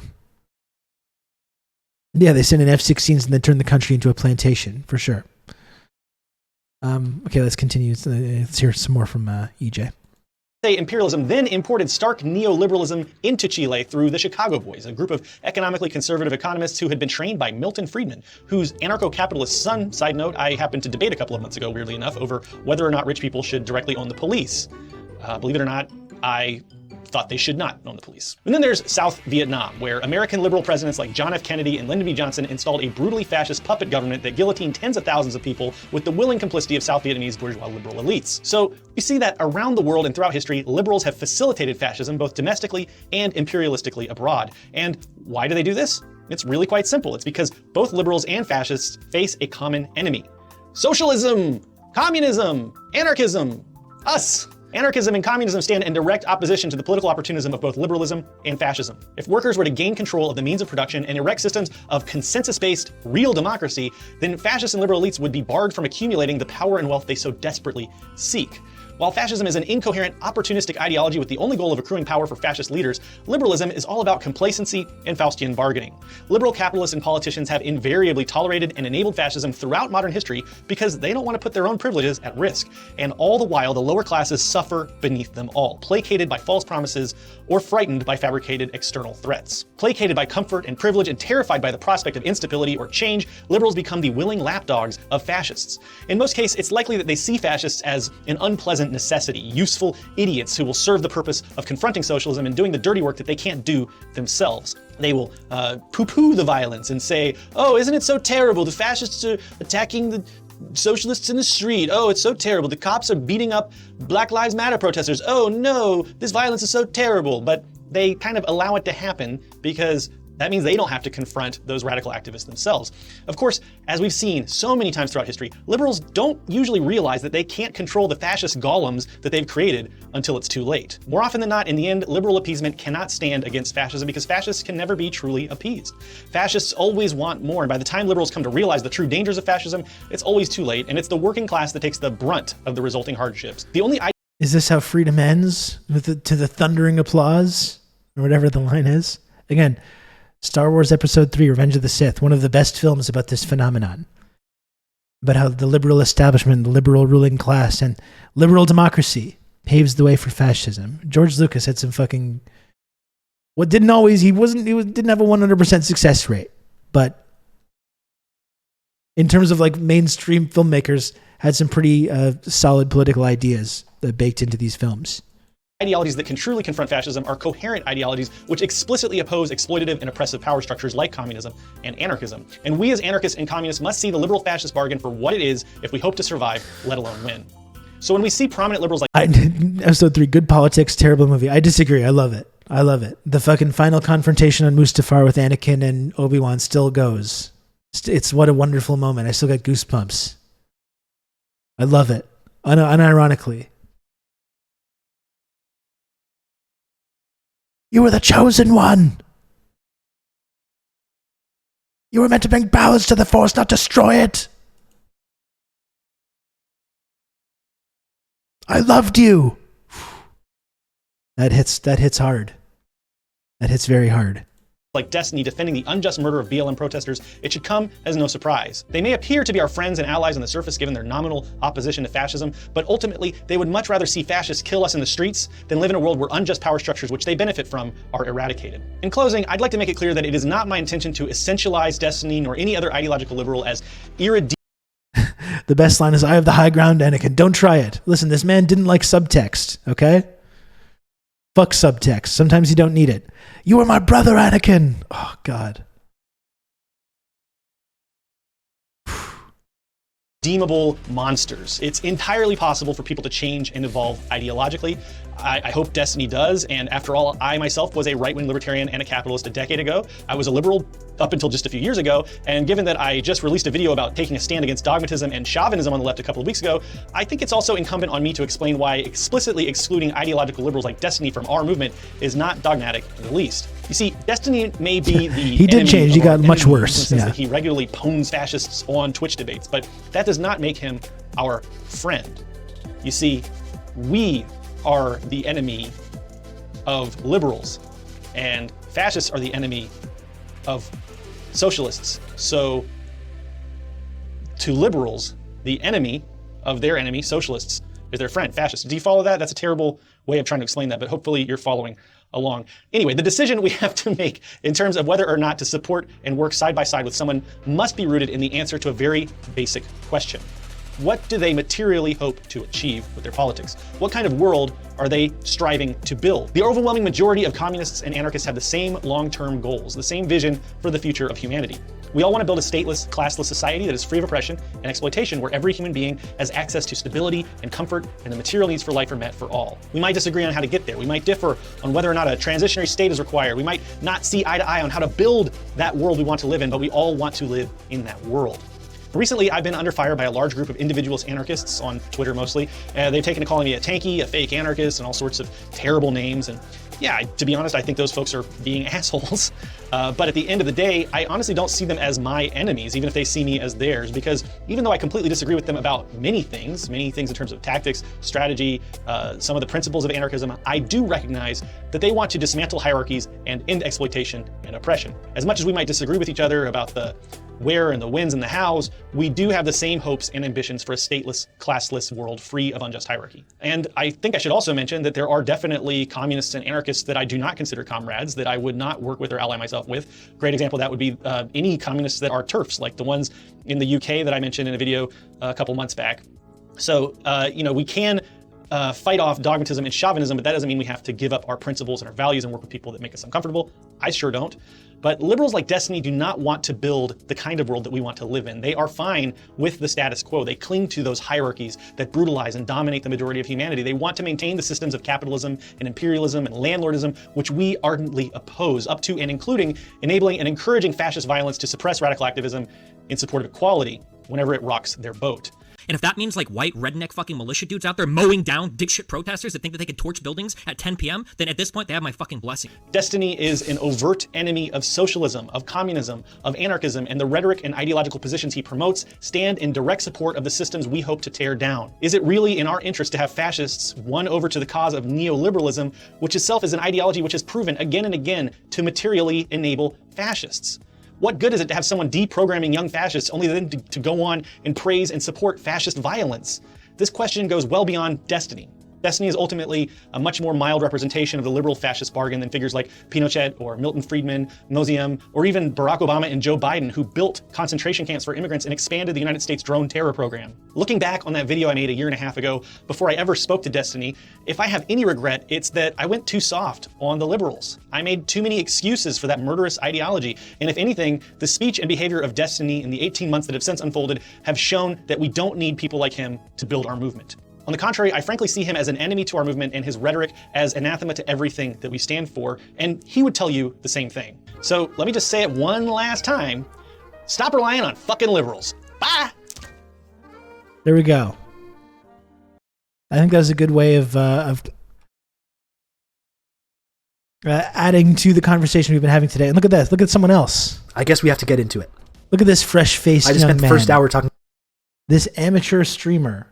Look at this fresh-faced amateur streamer talking about this exact same subject. About not all that much. Look at that.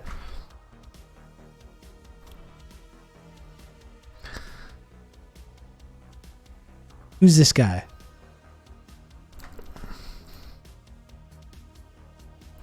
Who's this fella? But let's get into this here. As I understand it, you cannot trust the liberals as they will betray someone. You? Maybe. I do look so young. Exactly. This is what 2 years of streaming do to you. You're seeing the transition. This was literally just two years ago. It's destroyed me. It's destroyed me physically and mentally.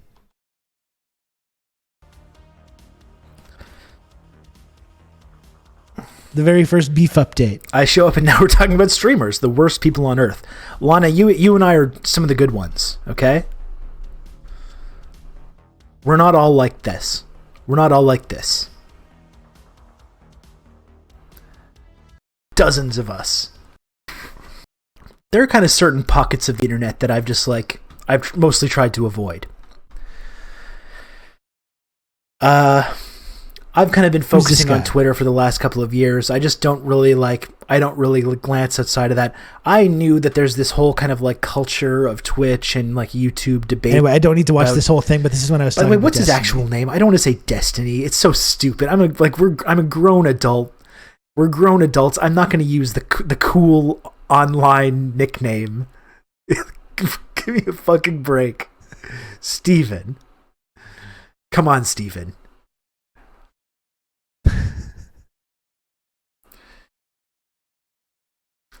His real name is Jesse Farrar. Yeah, I thought so. I thought it was one of those guys. That goddamn Jesse Farrar. He was trying to say last night using his name as doxing. Okay, well, I disagree. I'm going to call him Steven. Because I'm not going to say I'm a grown adult man. I'm not going to call him Destiny. It's just preposterous. Anyway, we don't need to watch this whole clip, but this was one of the first videos. This was one of within the first couple of months of doing streaming.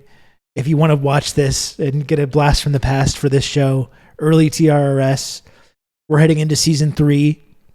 If you want to watch that blast from the past, I did a whole takedown of this very subject of Destiny or Steven, Logic Master Steven, and liberalism and its ties to fascism and fishhook theory, the science of fishhook theory. If you want to get a blast from the past, you can check that out. And also just subscribe to my YouTube page as well. You should subscribe to my YouTube page as well. You took down Jesse Farrar and the Go Off Kings. That's right. They never recovered. They never recovered from this. His best discourse is Gusano is racist. And he's a Gusano himself, isn't he? Isn't he like Cuban? He's like a Cuban expat, or his family is? Classic. I can't believe these Cuban expats have fascist leanings. What a crazy coincidence. I've never heard of this before. Has anyone heard about this? Fishhook theory, incontrovertible. It's a science, Sam, as I outlined in this video. The science of fishhook theory.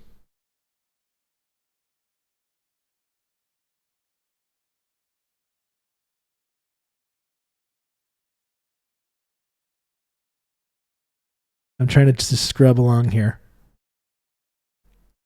Yeah.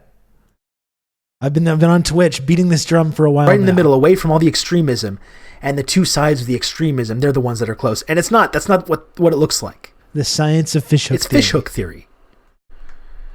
And you've seen, like you saw with Steven in that situation, like you've seen time and time again throughout the Cold War, during the rise of fascism in Germany and Italy, you had centrists and liberals who time and time again I've been saying side with the far right and side with the fascists when they feel that the social order is being upended by, like I was saying, minorities, immigrants, refugees, Jews, LGBTQIA people, socialists. That's one of the major ones. Hate them all you want, but I'm consistent. And liberals will allow this to happen time and time again. See, I've been talking about it for a while. I'm going into year 3 here of streaming. And by the way, season 3 will start. We've got the midterms coming up. I'm going to be covering the midterms because we might as well, right? We might as well do a live show when the midterms are happening in the US and talk about that.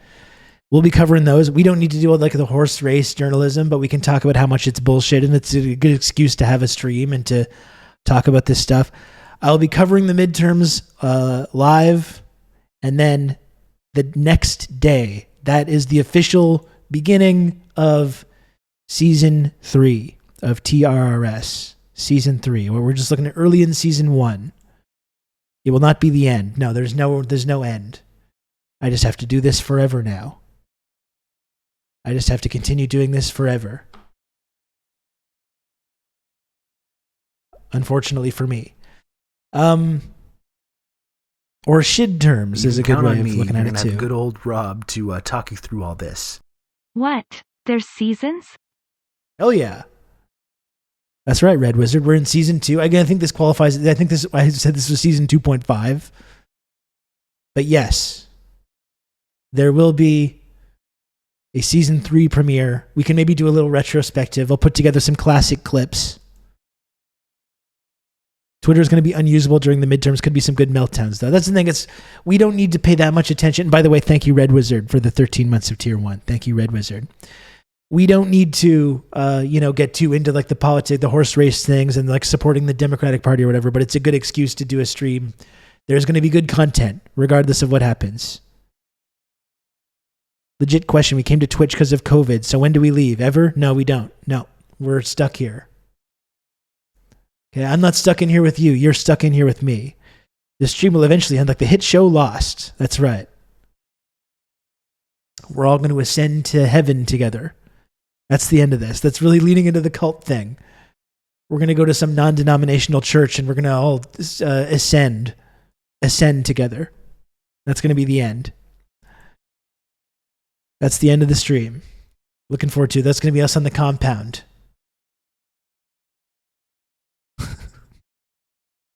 That's going to be us. Anyway, I should probably go soon. The group vasectomies. The ending still upsets me. Me too. Me too. I already talked about it. Can we just release the giant cosmic squid to end this? I wish we could. I wish we could. I think that's one thing Alan Moore got wrong, though. He thought that this giant cosmic squid that killed millions of people would like unite humanity, and I think we know now that that's not even true. That's not even true. You know, it would just end up being like commodified and they would form partisan lines. Conservatives have been like, we support the squid mass murder.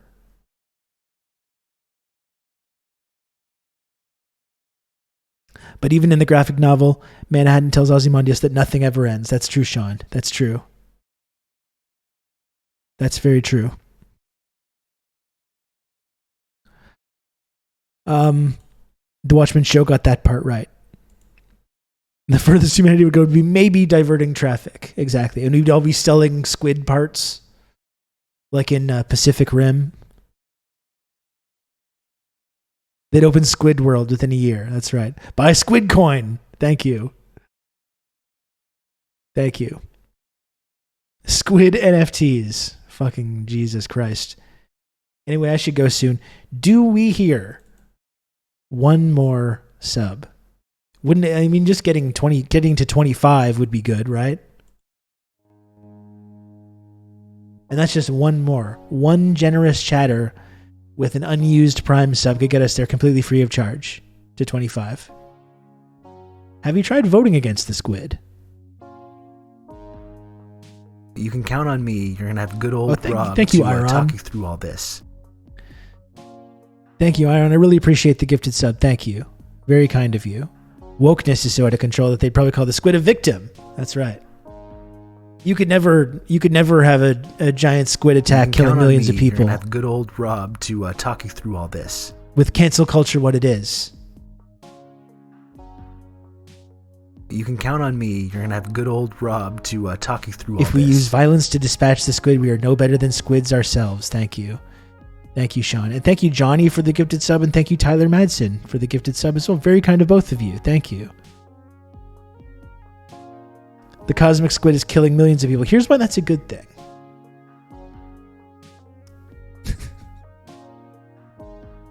Jim Brewer on stage making squid noises. Jesus. Okay. Well, I gotta go, folks. I gotta go. Thanks for watching today. This was good, right? This was a good one. I thought this was great. I think we learned a lot. We learned a lot today, didn't we? Who's on TYT today? No one we know. Okay. You know my friend Brian Gar.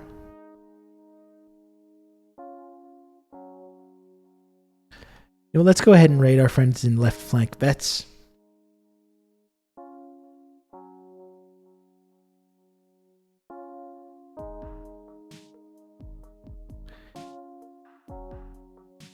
Good luck to your Raptors, Rob. I got Van Vliet, so expecting him to deliver me some points. And I just did the raid and it didn't work again. Good. Very good. Thanks for the stream. Always great to listen while working. And I always appreciate when people stop paying attention to their work in order to do the stream. And I guess the outrun has to do the raid. Again, cool. No problem. Thank you again to everybody. Enjoyed this one today. Again, I'll be back tomorrow with a big exclusive interview. Exclusive scoop. Okay? Kai Nagata, who's right in the middle of all this kerfuffle right now with the BC NDP. Kai Nagata's right in the middle of it. He's going to be joining the stream tomorrow to explain the situation, to break it down for us, explain it. He's getting slandered there by the NDP establishment. Going to be interviewing Destiny. That's right. That's what's going on tomorrow. So Kai Nagata is going to be coming on tomorrow. That should be really great stuff. That's all for now. Thanks again, folks. Kai Nagata will be interviewing Destiny on the stream. That's absolutely right. So make sure you show up tomorrow for that. Should be very good. Exclusive. Remember, exclusive scoop. Highly exclusive interview tomorrow. I call Destiny Pestiny. That's maybe taken it a little far, Eric. I don't know if I can condone that. Do better.